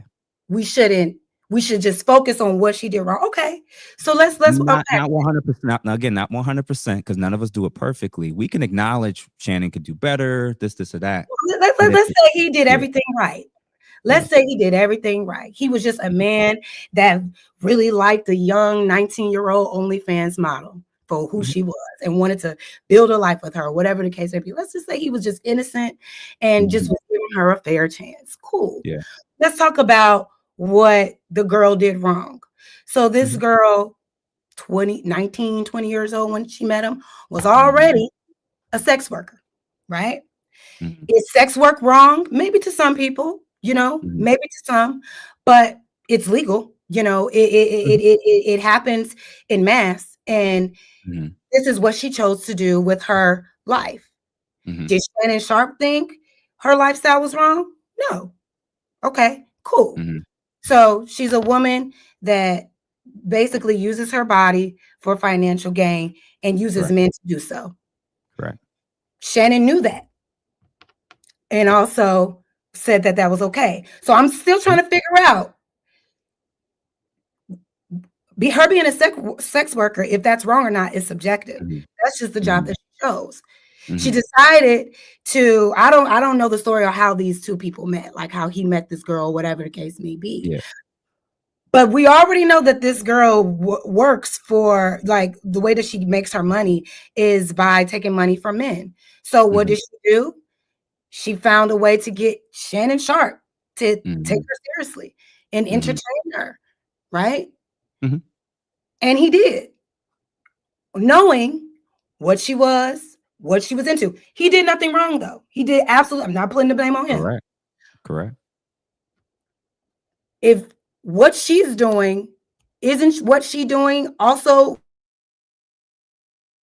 not doing anything wrong, also being herself and exactly doing what she said You were that kinda she was going to you do. kinda Now, sorry, where's the part where falsely you were accused him? kinda going in and out. I'm sorry, can you still hear me? What part did you hear? All the way up until, the confusion of what exactly did she do wrong? Okay, because the thing is, it's one thing where, so did she falsely accuse him of something? What was the accusation? That's Yeah, so that's the accusation that she was sexually assaulted by him, and the And then problem yeah, mhm, and the problem is that all the detailed information that was shared, as right, far as screenshots, the communication appeared to relate and show consent. From every morbid thing that was got being you, asked, got it you. seemed to be consensual all the way through, And then she went to the very lawyer, I believe, that has a habit of going after rich black male celebrities to try to extract resources from them before it even makes it all the way up to the courtroom. So it's one of those situations where if the situation occurs, she's the topic at hand, and specifically female behavior that could be potentially negative, which is weaponizing the justice system in this Yeah, way. it's wrong. Yeah. So the issue was if 80% of the feedback from the commentator is about the man Mhm. in the scenario, it's giving the impression that we're not actually being objective. We're going to, even when we're talking about something somebody Oh, you broke up. did wrong, Okay, we're there you go. pointing it back to another party. Now, Shannon Sharp's been trending multiple times throughout the year. So Mhm. we've had like multiple panels and discussions about Shannon Sharp and his decisions with this, losing endorsement deals, how he's dropped the bag, how he's done this and done that for that particular topic. And this is a thing that I'm realizing that men and women, it takes us a while to realize when we're doing it, Yeah. where it's like, even when I'm saying just now with you, like, if we reimagined keeping the focus on her, don't even mention Shannon. Okay. It was like almost difficult because it was like, well, I mean, she's a sex worker Well, and that's what I'm saying. Okay, that's why I needed to get the full understanding because it's like, okay, you Mhm. just said uh she accused him of assault, but all the evidence proved it was consent. So how did she win the lawsuit? Because he settled. He settled. Hmm. Do we know why? If he was if Well, what he I was imagine, falsely so accused, just to if he, clarify, what I often imagine, especially with very wealthy people, and it has been explained to me behind the scenes, from some very much wealthier people than me, the fallout, the ongoing legal issues, the amount of money that gets wasted versus the initial. This is why Michael Jackson settled. well, And people will come out after the fact and say he was innocent all along. Most people who have brands to protect, names to protect, sure. wants us to make it out of the news cycle as quickly as possible. Sometimes the most expedient and smartest move is to settle, have them sign that NDAs, and keep it moving. So my question is, if it was Mhm. shown that it was consent, how did the courts decide in her favor? They If did. she made They so did. They oh, settled. and he just gave her the money anyway? Yeah, they settled. They settled, and that's why she got the money. And now she can't speak on it. He can't speak on it, and now it's done, and it can never be revisited. Mm. And that's Yeah, often how a lot of these happen, unfortunately. but if there was So evidence that just to clarify, and Michael Jackson, I think, is probably the greatest example of this, mhm, where there's no evidence he ever did anything, and he's settled he still multiple had times. said, Yeah, mhm, and then even after he passed, a lot of these people will come out later yeah, and say, so for me, I that's realized the same way I'm not going to say a woman's guilty because she got money. I'm not going to say a man is guilty because he settled. okay. Both parties have reasons for why they are Did approaching what it the they way it did. is. Yeah, Yeah, and I wasn't there. yeah, exactly, and I Yeah, don't know. yeah, yeah. If So just he real quick, because falsely I don't want to hold you for yeah, it's super duper okay. long. Slowing down, slowing down. What, is the chat Uh, eating me up? no. Slowing down in terms of when you get ready to speak or respond. I think because you're so methodical and you actually think very similar to me, I'm realizing in terms of the wheels are turning as soon as you hear certain words, certain phrases, you already start thinking and you like already, I know I'm about to go with this, right? Your voice matters. Like the reason why you're being brought on these platforms, believe it or not, is because your voice actually does matter. I don't know, brother. No, I no, don't no, no, no, no, no, no, no. Hear me. because even right I now, know that it's like, I know you. I know you are tempted to believe that everybody just wants to see you crash out. And well, that's why everybody's watching you. I actually don't believe that. I do you actually think feel you yeah, go ahead. do you feel in this moment that I have sounded stupid, that I have been a No, degenerate, that I have been no, disrespectful, that no. I have been, whatever the case may be? Mhm. Do you feel that way? Not at all. And that's why I'm saying basically what I'm suggesting is, well, 55% of communication is actually nonverbal. So one of my favorite verses is like, in a multitude of words, sin is not absent. I think you need to now start to be a little bit more selective and intentional about when you speak. Now, remember when you and me were on that panel? I Mhm. actually didn't talk much at all. Right, I do I remember think that. I spoke like 3 times in the Mhm. 3 hours.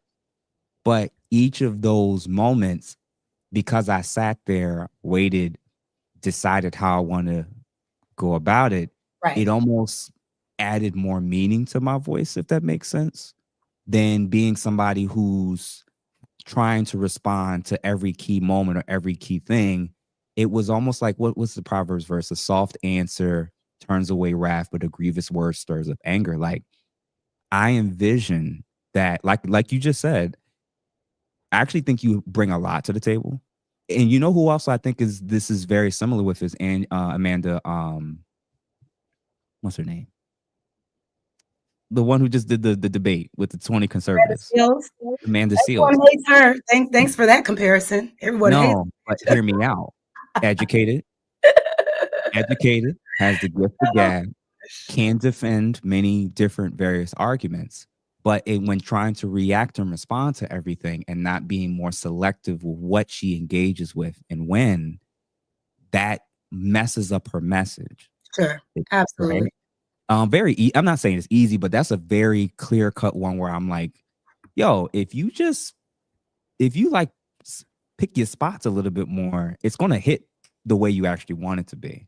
And the last ones was like uh redefining the sisterhood. And this is what I had mentioned at the very beginning, right? Um, I know how those women who consider themselves a part of the sisterhood probably identifies it as something very positive, defending each other, having each other's back, looking out for each other, making sure each other is safe. That is an aspect of the sisterhood that I absolutely agree with and want and would hope that y'all continue to honor, and that we as men start to do that for ourselves as well. Because I actually think there's a unified front in terms of looking out for each other, right? The Absolutely. issue, the issue is, and it's kind of leaning to what I kind of alluded to not too long ago about the reason why the patriarchy is problematic is because it's filled with imperfect people, i.e., men, Mhm. who can abuse that power and authority at times. That's what makes it flawed. I feel that's what men want though. That's why Yeah. you hear Yeah. a lot of But men. what I'm getting at is the second piece. There is an aspect of the matriarchy that also includes flawed human beings who can make mistakes and can who can abuse and weaponize power and influence, et cetera, et cetera. And even remember that example we just gave where sometimes the topic really is about the man or the male in a particular scenario, and the topic primarily should be on him. We shouldn't spin it to be about women. We shouldn't somehow work it back to being about women somehow. Like, dude, if you're a failure, you're a failure. If you effed up, you effed up, right? And imagine if you were a therapist, somebody comes into your office and they spend 90% of their time blaming society and everybody else. What's the chances they're actually going to make the changes to improve their life? Mhm. Very minimal. Right. So my lens is that I think when we're very male centric, male oriented, or fem oriented, and we're leaning too heavy into the patriarchy or too heavy into the matriarchy or fem centric models, I think we end up doing things we don't even realize we're doing. So, as an example, That's what deflection, you think. Okay. deflection, minimizing, downplaying, the whataboutisms. What about that side? What about that side? We're going to knowingly or unknowingly use those type of tactics to bring the attention back to who we really want to talk about. I genuinely like what we're seeing when it comes to the quote unquote sisterhood is a lot of deflection and defending and sticking to our side, Uh-huh. even when stuff is really bad. Okay. really bad, right? So for you, like I said earlier, Do you want me to yeah, go ahead? yeah, and then I'm gonna let you. What I what I'm, and this is both a challenge and a critique to me and everybody else. Is like I want us to be very mindful that if people like you, Jazz, and other women who we do think are very smart, who can speak, who can articulate, who can debate, and who are very confident, doesn't come at female accountability through a way in which y'all know it can be received, you're going to leave it open for all the people who don't have the best intentions for women. So on these platforms, when men are going to say things that's triggering, try to get you to act out of character, try to make you look bad, and they're also simultaneously, while doing that, saying something about women or Black women, that's actually the moment I when need you to can say, agree and disparage yes, Black women as well. That's the that's it. moment I need to be That's like, it. you're right. At that moment, Jazz, it's not about you no more. Mm. At that So moment, it's not. I'm telling you, that is the magic piece that I'm saying. The reason why I even wanted to interview you is because I think you have all the actual prerequisite gifts to really blow up in this. Like your panels, you invite men and women that you feel respects masculinity, femininity, men, women. You can like run that. Like I really see that. And what I'm basically saying is like that test that we keep failing in that moment sometimes, that's the moment when Jazz gets to model what does Black femininity look like in this moment, when tempted, when triggered, how to hold her sisters accountable and still do it in grace. It gets to the point where it's like, damn, not only did she speak and acknowledge what women need to improve on, she didn't curse them out. She didn't destroy their character or say that they're trash and that they're a waste of women. And she also didn't compete and go back and forth with the dudes that was trying to trigger her. Yo, okay. who was this? Who is this? Who the hell is it? Like, yeah. I hear what I totally agree. So what I'm hearing is when men are when the topic is on men, even if it's not true about women, where I could win is still jump in and agree with them while they are, I don't know, tearing women down or talking about women. Are you saying Mhm. like I will win if I join in disparaging them No, with them? no. Like So don't it's challenge it? acknowledging the parts of what they're saying. So remember when I said about selectively picking and choosing what parts you want to engage in a Right, conversation, right. right? When me and you mentioned and we're talking about the young lady, the OnlyFans girl with Shannon Sharp, Mhm, you decided to focus more on Shannon. mhm. So Well, when yeah, they're saying, I told yeah, you why. I so told in you this why. example, yeah, Yeah. but what I'm saying in this example, when they're saying things that's about women, some's true, some's false. You get to decide when and how each of these points you want to address. So, for instance, if they say Black women are the least desired in terms of getting pursued for marriage, what does the stats say? If the stats saying they're the least married and highest divorced, okay. Now, one way to do that, one way to respond to that would be like, That can be skewed though. yeah, yeah. But what I'm saying is, actually, let's do Because one better. because marriage in our Let's flip community let's flip is it. high right now. Let's So flip it. Let's flip it. I want you to pick your top 2 to 3, whatever things you could think of. I want you to pick your top 2 to 3 things that you think Black men are failing at. Just say it straight to me. What's the top 2 to 3 things that you believe Black men are failing at? And I'm going to have 2 different responses, and we'll go from there. 2 to 3 things Black men are failing at? I don't think Black men are failing. I think Create Black one. Create. I What's something that we need to get better at? think, looking to each other we need to stop looking at each other as the enemy. I think Okay. that's what we need to focus on first. Like, we have to stop I'm against you, you're against me as Black people. That's number one. Like Mhm, we're not against each other. We're for each other. I mhm, know it's going to take some time for people to mhm, really hear that, but I think where we could get better, if we're talking about just men, mhm, looking to Black women as the women that have your best interests, that are not here to hurt you, and try to cultivate more environments where you're experiencing that. Because I am Mhm. aware there are disrespectful women out here. There are Mhm. women out here who disparage men. There are women out here that tear men down. Mhm. I don't think we should focus on those women. That's my point. So when you Mhm. say things like Black women aren't getting married, I'm like, maybe a stat that can easily be Mhm. skewed is saying that. But when Mhm. I look around in real life, my Black people are getting married. And Mhm. statistically speaking, a stat just came out recently that Mhm. Black marriage is at an all-time high, basically. The Mhm. stats are up. So that's what I'm saying. We're failing. I Mhm. don't see it. What I see is the bull crap on the internet that Mhm. people are just rolling with. Because when you sit on these panels and you Mhm. ask these men, like, are you experiencing that in real life? Are you Mhm. experiencing women like that? Well, no, not me, but so and so, Elon Musk. Okay, so like, what? Like, that's the first thing. I don't want to go on a Mhm. tangent. Sorry for being long winded.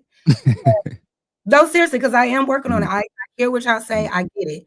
I'm talkative. Okay, I'm a human being. So, Mhm. So the um, first of which you're saying is that Black men could do a much better job of not seeing their women as the enemy. absolutely, absolutely. The Okay. second thing is being more willing to support or protect a woman, a Black woman, before you are to disparage, embarrass, and harm them.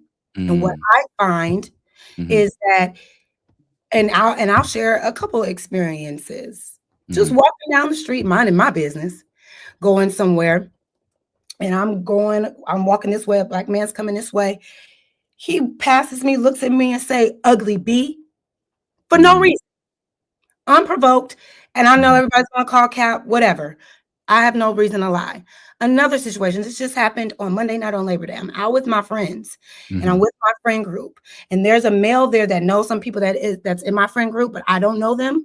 Mhm. And they are talking to people, but I'm not engaging with them. They're not engaging with me. But I know, you know how you can feel somebody's trying to get your attention or Mhm. get you to say something, but I'm just not. I'm just like, whatever. As we're about to leave, I have a to-go box of food in my hand. And instead of saying, like, hey, what's up? What's your name? Whatever. I'm holding my stuff like this. And this man tries to hit my food out of my hand, right? Mm. For no Mhm. reason. For no reason at all. I Mhm. see women in Uber rides driven by men that are being berated, unprovoked. Mhm. Talking about y'all are out of order. Y'all ain't this. You are driving an Uber and you Mhm. felt this was the opportunity to disparage a passenger. Mhm. So I feel with this increase, and I'm sorry if this is a rhetoric that you align with, but Mhm.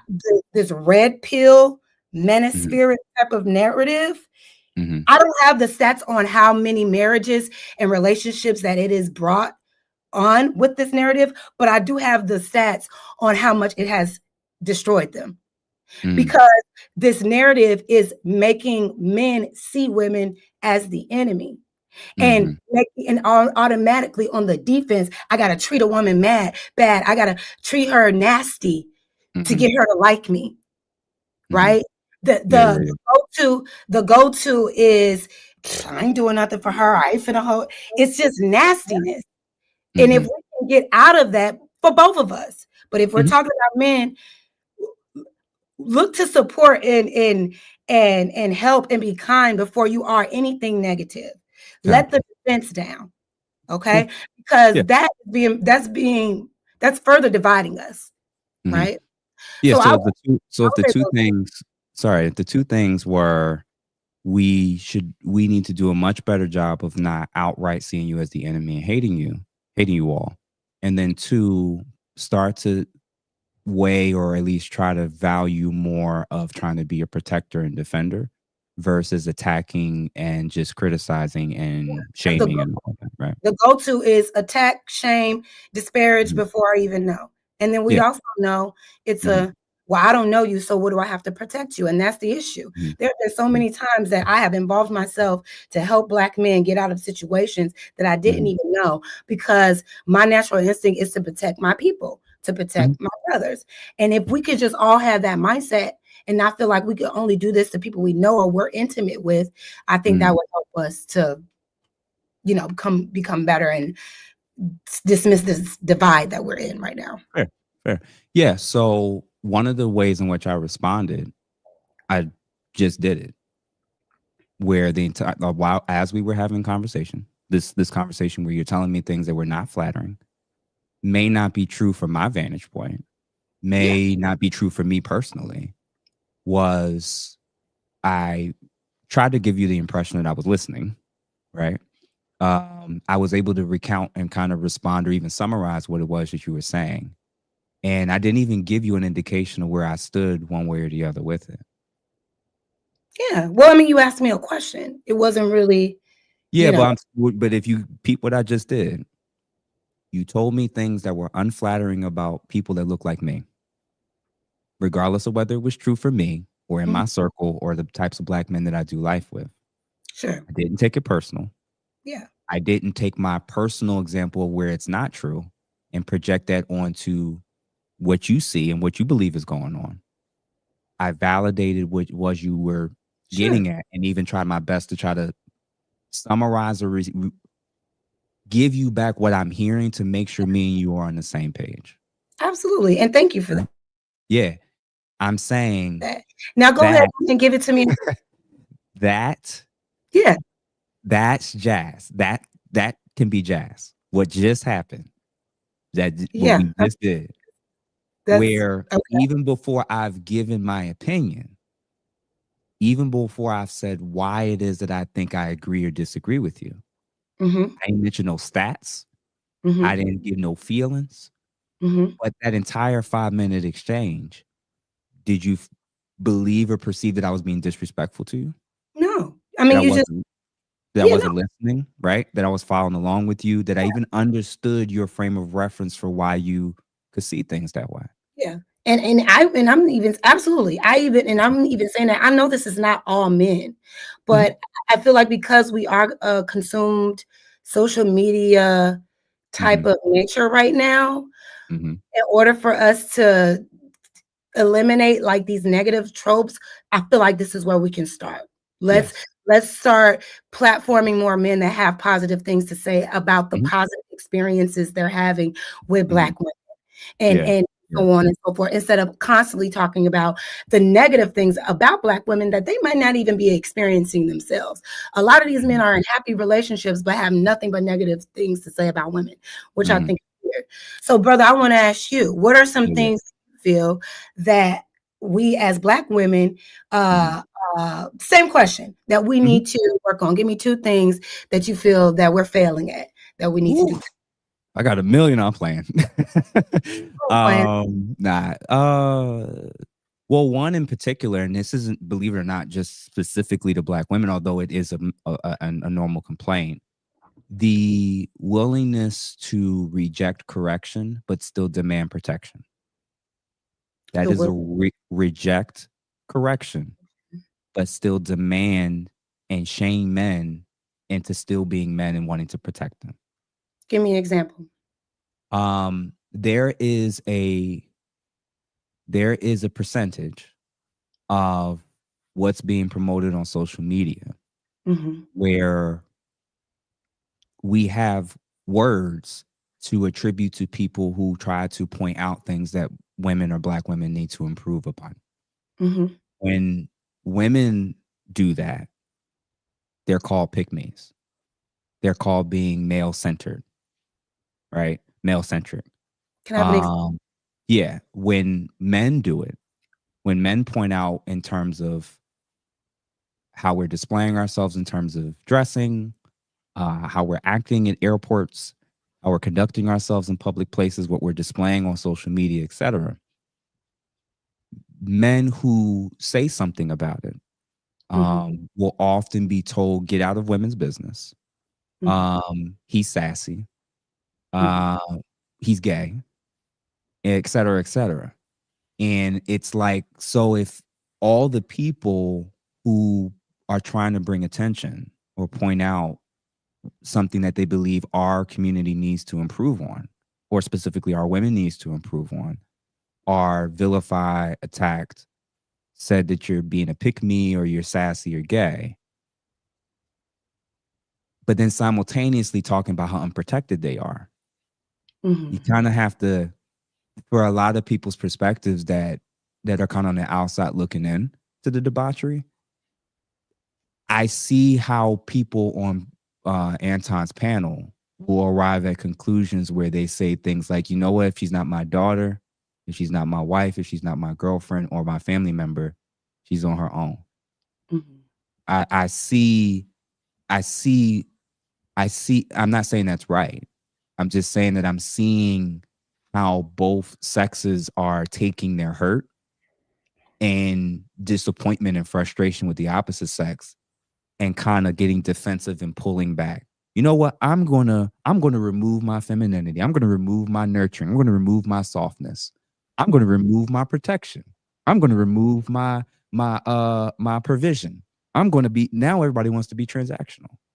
Right. So I'm noticing that thing where it's like, in that particular example, it seems like a lot of women functionally want to pick and choose what aspects of masculinity they want, and they don't want the other aspects. It's like patriarchy includes both protection and guidance, shepherding and correction, but they seem like they want to kind of pick and choose what parts of tradition or masculinity or the patriarchy they want. Okay. And yeah, so what do you think to that? I think that you have a point. I know there are a lot of women who have a hard time with accountability and have a lot of a hard time with being wrong. And I can understand that. When you say correction, you gave an example very specific of how certain women behave in certain environments. Do you Correct. think that is a correction that every woman needs to hear? Do you think that is the overall majority of how women behave in different environments? Like you made a comment about the airport. Like every time you go to the airport, do you always see Black women fighting? Every time do you go out, do you always see them engaging in, like, this crazy behavior where there needs to be correction? I'm asking. No, but I've Can seen you it. give me an example? No. I've seen enough examples of all the things that we all know need to change in both our men and women to be Right. able to just point it out and make it a general statement that we need to address. So, case in point is this example. Well, I'll make it something everybody's experienced between men and women. Yeah. A lot of men, and this is not just Black, a lot of men's experience with women and their relationships is that they go lengthy periods of time where many women they would have been with, experienced, done life with, or even been married to, won't acknowledge her fault, like you said, take accountability or even apologize. Yeah. And that's not a rare one-off. Or, well, do you know any women like that? Yes, I do. I'm Listen, related to some of them. so do I'm I. friends with some of them. I work with some of them, So do right? I. I get it. I get it. I Right. get it. I So agree. so my question is, remember this. This is the key point. Remember what you told me about what Yeah. wasn't flattering, what wasn't good, about things that we're doing that's changing how y'all are seeing us. Y'all Absolutely. aren't seeing us as protectors. Y'all are seeing us as that we believe we're seeing y'all as enemies and adversaries. It almost comes off like men are hating you, especially Black men hating y'all. And I had to respond in such a way to acknowledge your perspective and that I was listening. I don't start with the whole, Jas, is there really a whole bunch of men that's really like, how often are men really coming up to you and calling you a ugly bee? It's like that's one guy out of how many? I didn't do none of that. And what that effectively did, I think, was get you and me to get at least here, so Yeah. that now anything I say after that, even if I disagree with you, you're going to know I'm not coming from the worst place. Yeah. With Yeah. you right now, which what me and you about to do are doing right now, you have two options. You what you just said was, yeah, there's some truth to that, and Wrong? you Was I wrong? no, you were right. Did I did And something then if wrong you with say, that? and then if you say no, if then if you say like, shit, I do it. Sometimes I struggle. I get a little pride and ego. I'm like, okay, so whatever Jazz is about to say now that disagrees with Jeff, I at least know that she's honest, objective, and now comes from a good place. That's it. Yeah, I mean, I totally agree. I have had to learn accountability myself. Mhm. So it's just like, but I'm quick to apologize. Like Yeah, yeah, yeah. I'm the type of person, it's like if I'm wrong, I'm wrong, you know. Mhm. Mhm. But I can concede and say, yeah, that I will say that is a constant. I don't know if it's a black woman thing, but I'm not in other communities to say Oh, it's I'm in general. I'm not It's in heavily general. in other communities to know. I don't know if it's Mhm. just a woman thing, but Mhm. I will agree that more women should be using platforms to say, "Hey, sis, that attitude. If you're wrong, you need to acknowledge that you're wrong, and you need to Mhm. apologize to that good man before you lose him." I Yeah. don't. Yeah. I don't have any pushback on that. Yeah. I don't like this idea that everything like I just excuse all Mhm. types of behavior of women just because they're women. That is a No, it's, you know what it is? that is It's a huge perception. misconception about me. It's Like, perception. but you know what I mean? That is a Mhm. huge misconception. If you're doing stupid shit, I'm gonna call it out whether you Mhm. are a man or female. My thing is when it Mhm. comes to the correcting, is it rooted in love or is it rooted in judgment? Is it Yeah. rooted in hate? Are Yeah. you Yeah. making a blanket statement overall? Or are you really concerned? Do you know what I'm saying? Mhm. If you know, we need to apologize more. Am I apologizing because I was wrong? Or is it a Mhm. situation where I'm being gaslit to make it seem like I was wrong and now you want me to apologize? All Facts. I'm saying is, all I'm saying is that you're correct. And I Mhm. think it takes more self-reflection. What do you say? How am I Amazing. It not doesn't seem like you can appreciating what he's appreciate saying? me. I I'm actually gonna think you do appreciate it. I'ma I just let like it the way I nah, can't believe you're losing. I can't I'm no, just no, no, no, no, no, no. simply Hold on. Just to clarify, engaging. hold on a second. Just to clarify, if me and you, if I based what I'm doing Thank off you. of the chats and off of social media, I'd have quit in the first week. I Right, but would you're have. highlighting them and they're it's distracting because it's just like, Yeah. y'all, like, so I need to No, just be like, no, "Yes, no, but peep this. No, absolutely. read this one. You're Re- re- right. read this Every one. every woman is bad. Hold on. Every man is good." Read this one. Read this one. What's it say? Jazz, this is your best combo yet. Well, thank you. I appreciate that. The So, one out of thousands. but Thank you for the that point one I'm positive making comment. is crazy. But funny enough, what I'm actually pointing to is what me and you just did is what I think you're gonna kill. I think you're gonna kill it. Actually, I'm actually very excited because I don't know if I can I handle actually it. think you're anal. I think you're a perfectionist to a degree, and I think that you're an overthinker. Very much so. So, this conversation. Remember how I referenced something from 3, 4, 5 weeks ago in a panel we did, and you were able to articulate and say, "Well, I remember saying this, and this." This conversation is going to be on loop in your head for a while. I already Yeah. know it, right? So when it's time for you to start doing your reaction videos or whatever particular content you're going to do, I've sown seeds that I know you're going to take and run with. So I'm Yeah. super excited. And the fact is, if I told you things that weren't flattering about women in general, and you told me things specifically that you felt weren't flattering about black men, and we told each other to do that. And now you have this 3-step, 4-step guide of, I know they're going to try to trigger me. I know they're going to say something. I'm remembering who I'm representing. And if there's going to be someone that's going to speak to what women need to improve on, it might as well be me as Jazz than these men who's going to, or people, men or women, who's just going to throw women under the bus and not show them any grace. Yeah. Yeah, I think that's your lane. yeah, I think so too. I'm not here to like n- to be delusional about the issues. And I'm Mhm, I'm also like, who am I? I'm nobody's therapist. I'm not perfect. I am not here to correct anybody. You all have to mhm, correct yourselves.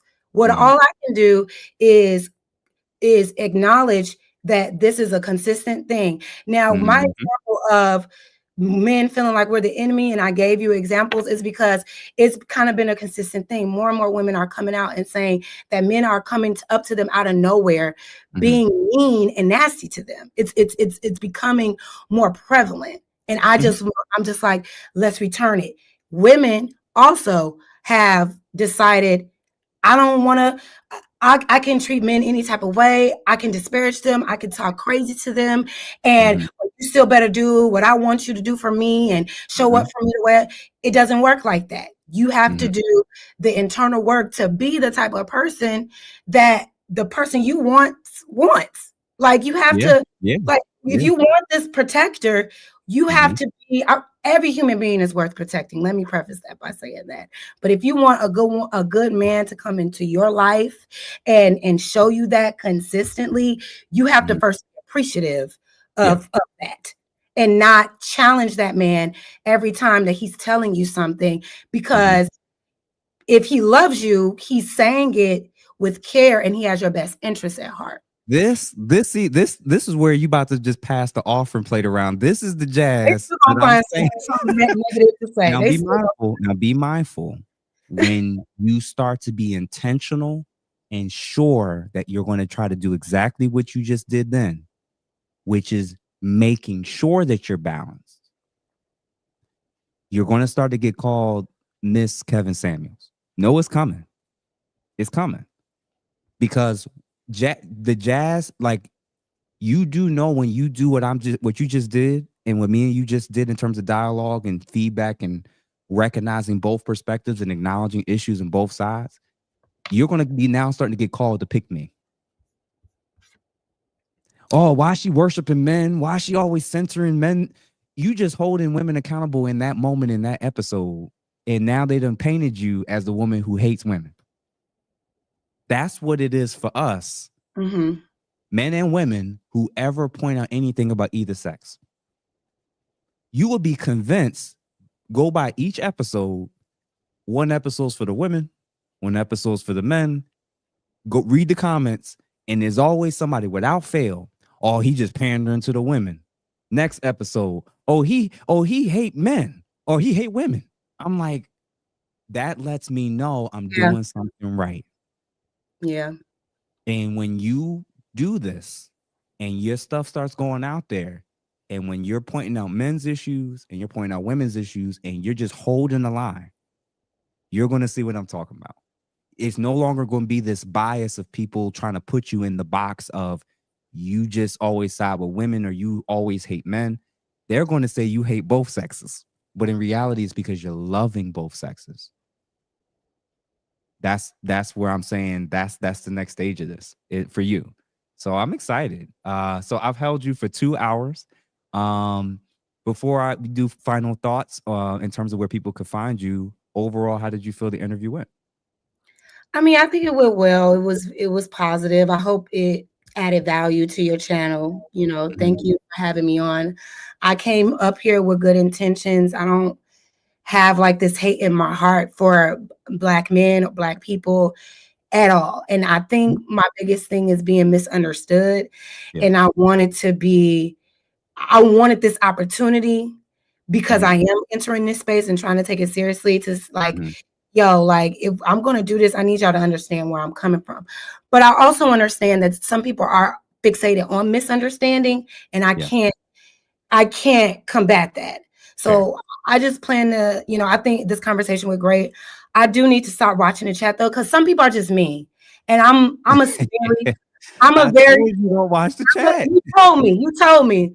And I'm a very sensitive person. So it's like, oh my Mhm. God, it's like anything I say, it's like, oh, she's just this horrible person. It's just like when you Mhm. say like things like, I think you'll be great. And it's like, I don't know. The hate is so loud. It Mm, scares me. You know what I'm saying? It's mhm. scary because it's like anytime I don't say anything that some people want to hear, I'm For those getting of y'all that's not haters, can y'all comment before this live ends to let her know I got more that haters than there's anything. hope. There's hope. Listen, because we do this thing, Jazz, and think about it this way: we do this thing where when you have a birthday and you post a birthday post for yourself and you get 30, 40, 50 comments, what's the first thing we're looking at? Who didn't comment, True, right? true. I'm When we listening. having a good day, our day will sour because of one bad moment. Yeah, And what I'm suggesting is the same people right now that you're feeling like is not your fan, is not in support of you, they feel like you didn't get certain parts of the conversation. I I would hope that you view your own view of yourself and even my view and attitude about you as higher than people who haven't had a single conversation with you. It's crazy. Like that's going to weigh more to me than anybody in the chat who I've never spoken to, never met, don't have a relationship with. yeah, and you're right, and you're right. Right? Like It's just so you who I've talked to, I've been told that I hate women, that I hate black women when I point out things that they need to improve on, that I hate black men, that I'm self-hating because I'm critical of certain political parties or movements.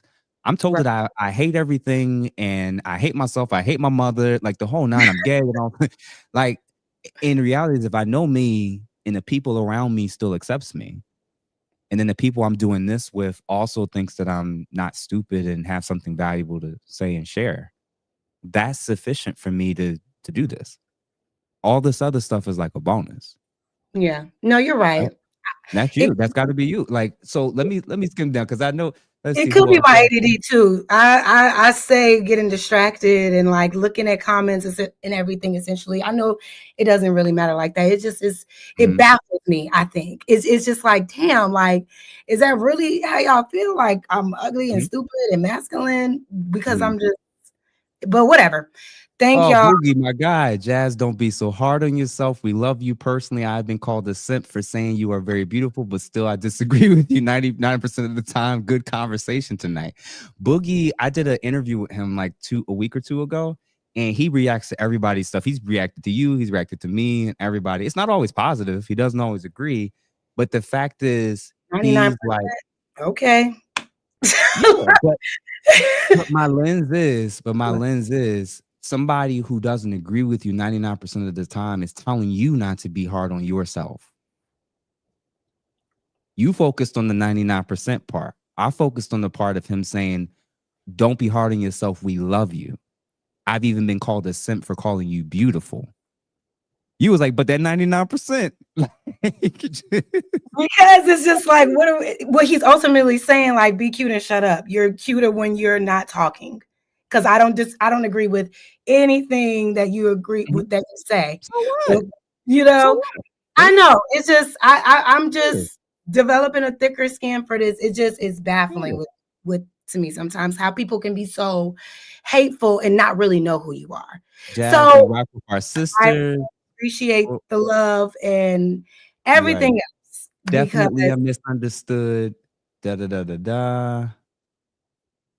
but Okay. that's what I'm saying. The initial response is to be mean to women. It's like, why Mhm. y'all? I guess if I got up here and said, cheat on women, beat them up, take our rights, Yeah, you know, yeah.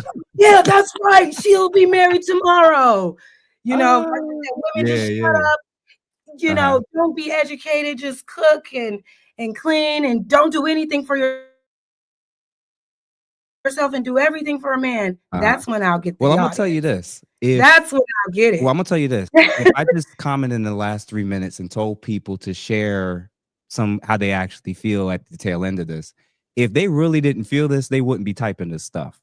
So it turns out that there is some people who actually apparently is your fans, or even they didn't even start out as your fans. And my point is like I think the way this conversation went and the way in which you were so receptive, and even though you gave pushback and I gave pushback, it was respectful. And the people who can acknowledge that will honor it. So I think that's our tribe, is the people who acknowledge that we're trying and that we're authentic and we're imperfect, you know? But yeah, so I held you long enough. Why Yeah. don't you tell people, A, how you felt about this, and then B, where people can follow you and what they can expect soon to come from you?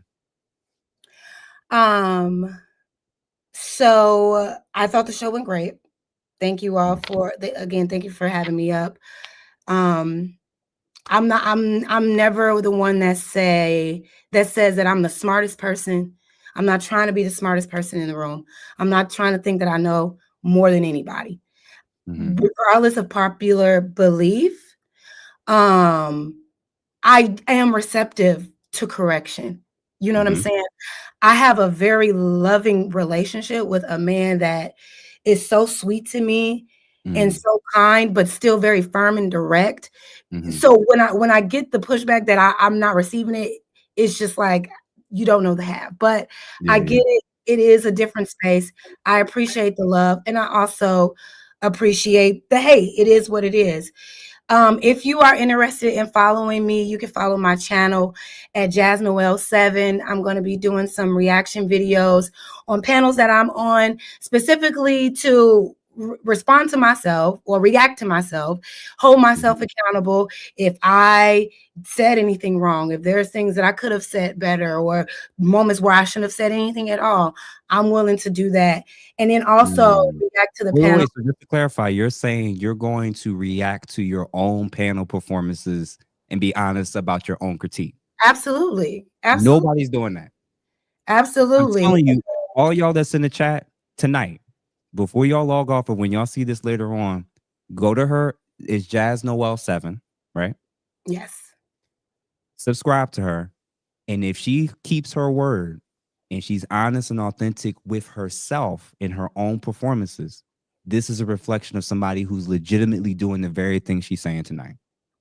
I appreciate that. I mean, I am an advocate for self-reflection because Mhm, that's the only way you evolve and you grow, right? mhm, So mhm, this was definitely a new arena. I'm not here enough to say that I've perfected it, but I'm on here mhm, enough to say, okay, I can see where I fall short and I want to get better. So you can follow me there. I'm going to also be highlighting positive Black love and relationships, whether that mhm, be in just regular relationships or in marriages. I'm also going to be highlighting the positive, progressive things that are happening within our community, mm, interviewing mhm, leaders, and mhm, just kind of shifting the narrative that we're not all out here being degenerate. We're not all out here participating in our own demise, that we're actually out here doing the work for our mhm, progress, mhm, regardless of how much we have been set back. We are still out here not being, actively doing the work and not falling into this victim mentality. So if fair. you're interested in positive images of Black people and Blackness and just positive things just in general and just a little fun too, follow me. I'm rooted in love. I'm here to love y'all. Hopefully you can love me back, but either way, it's all good. Thank you Yeah. for your time. I know I'm a wild card. I get it. I can't help that. This is the way God made me.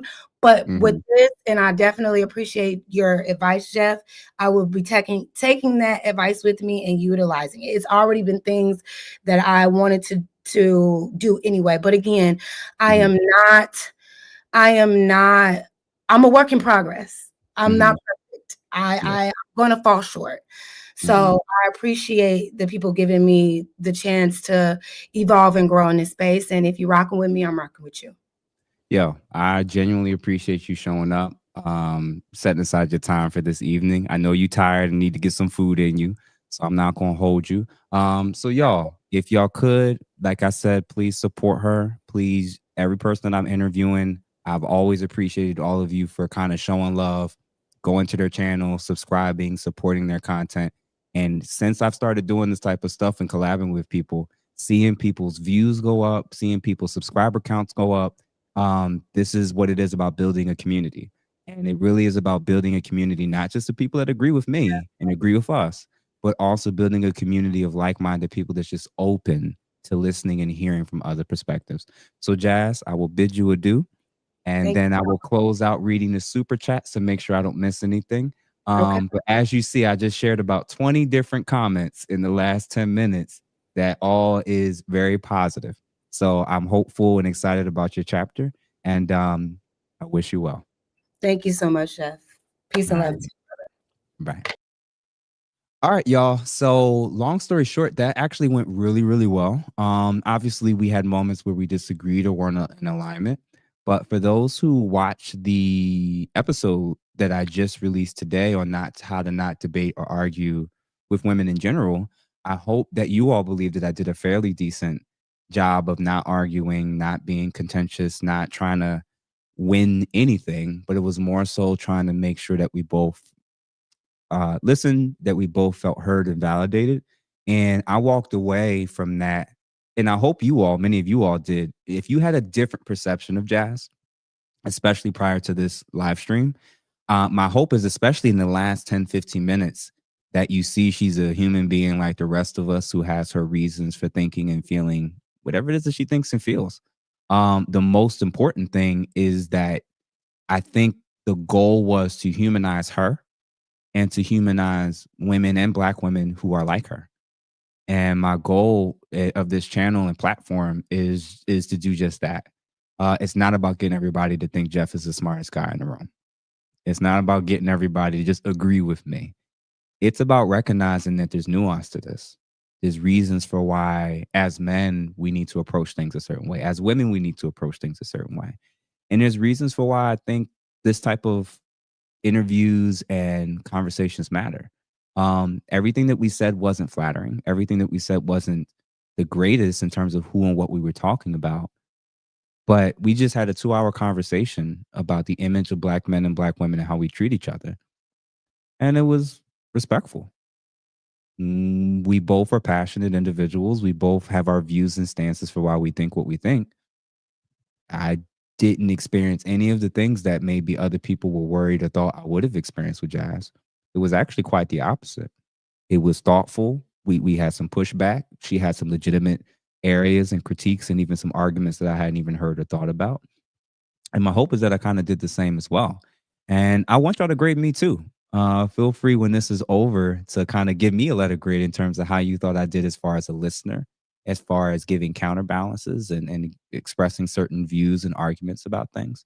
I'd be interested to hear y'all feedback as well. So to make sure I don't miss anything, because there was so many chats that came through from this. It's not easy to put yourself out there. Listening will always be key. Appreciate the convo. Salute.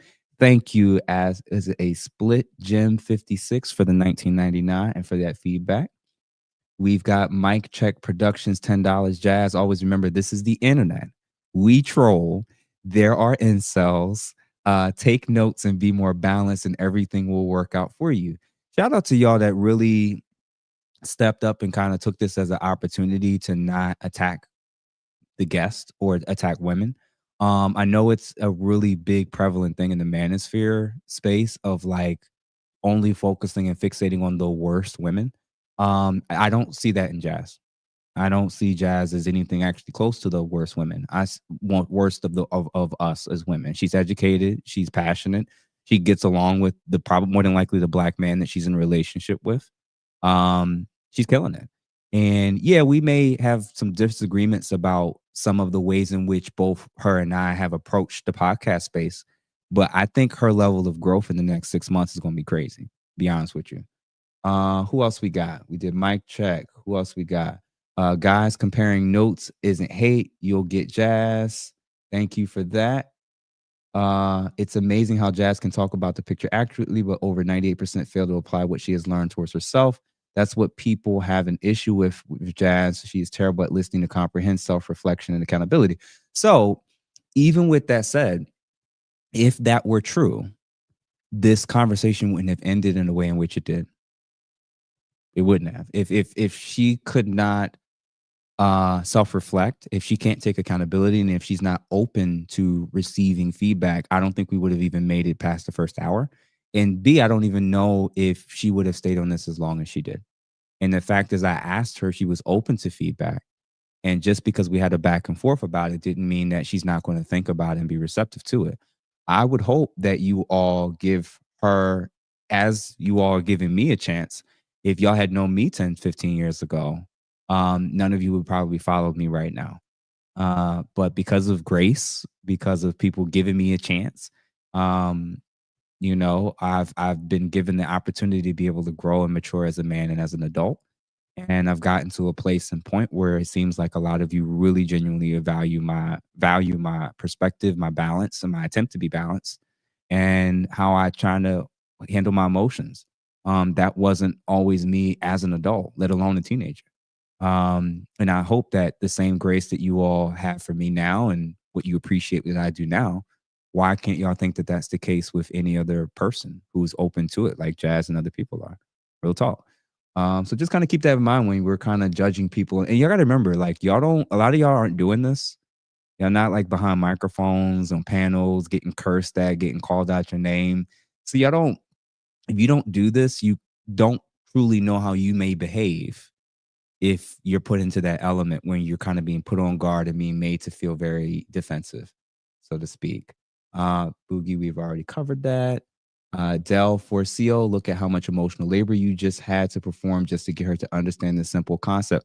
Well, one thing that I said during the podcast, and I hope that you, Del, will factor this in mind. When I said to Jazz, what matters the most when you turn the camera on and the microphone is no longer Jeff. It's actually who I'm talking to and who we're representing. So what's far more important in this conversation is actually not me or Jazz. It's actually the image of a Black man and Black woman being able to communicate, talk effectively, disagree, and model and show that this is actually a normative thing that's happening in households and communities all over the place. And basically taking hold of our image and showing this is actually a whole nother way in which Black people can communicate with each other, even when they disagree, versus cussing each other out and throwing furniture. So it's if there's any emotional labor that needs to be done or shown, I think this was worth it, so to speak. David Perry, thank you for becoming a new member. Who else we got? Real Books, take 2 seconds of not being immediately defensive. Da, da, da, da, da. Oh yeah, and all of y'all, if y'all are not members, please become members so that when I'm doing these episodes, you typically can see it as early as 12 or more hours before everybody else can get to see it. And then also, as far as being members, we'll be announcing some things in terms of merchandise, store, even free gifts for many of our members during the month of September. So just be on the lookout for those who haven't become members yet, that a lot of stuff this membership is going to start to become much, much more valuable over time.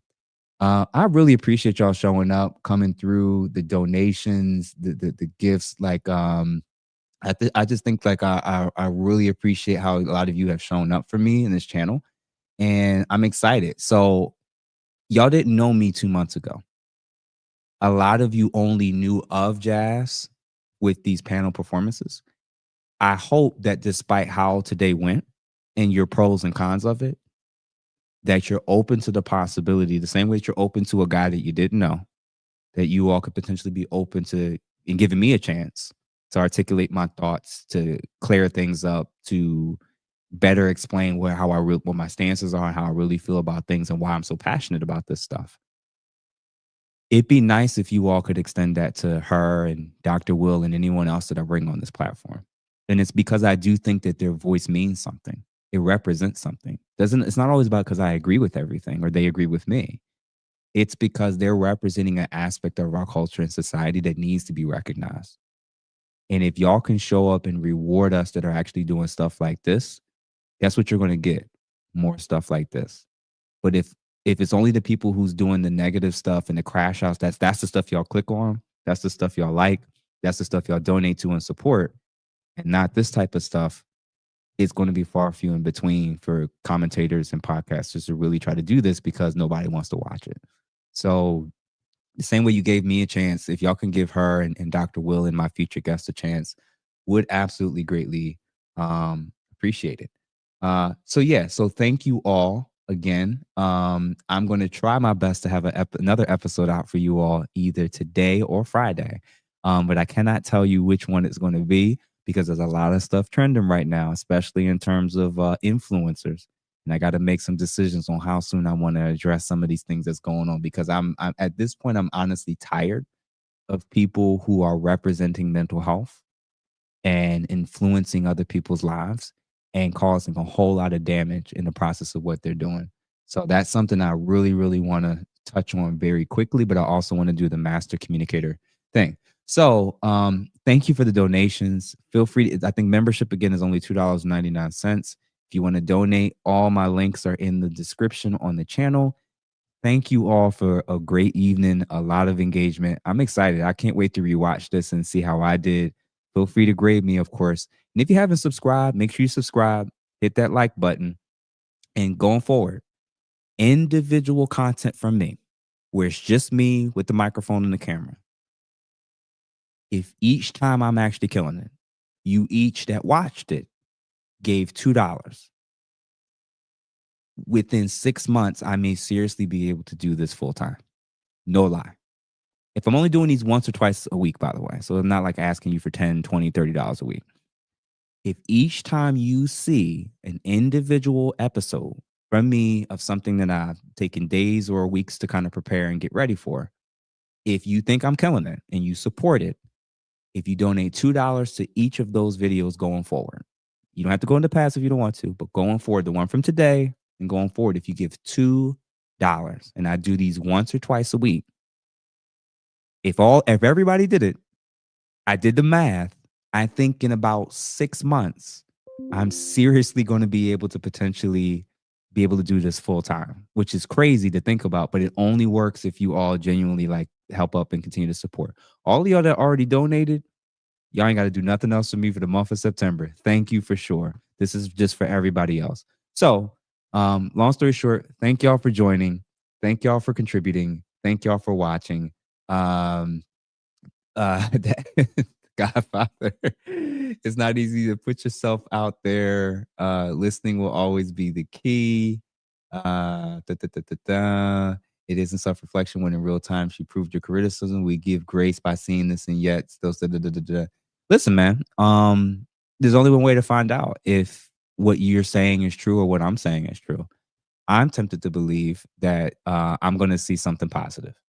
I'm going to see something positive on her channel, and that some of the seeds that she was already working on and some seeds that came about from this conversation, give her 6 months, and we'll see who's going to be more right, you or me. I think that's almost it. Welcome TO for becoming a new member, and thank you for the 10 as well. So thank y'all. I got more guests to come. It's gonna be some surprises in the very near future. Some interesting names and big heavyweights in their various domains and fields that's gonna be coming on. And if y'all haven't watched the most recent episode that came out today, titled "Stop Debating with Women and How to Stop Arguing with Women," feel free to show love, share it with your men, women, share it with everybody. I appreciate y'all. I'm not gonna hold y'all any longer. Enjoy your night. Go Birds, EAGLES Eagles, opening night tomorrow. Get ready for the next Super Bowl coming through Philly. All right, y'all. Gossa out. Peace.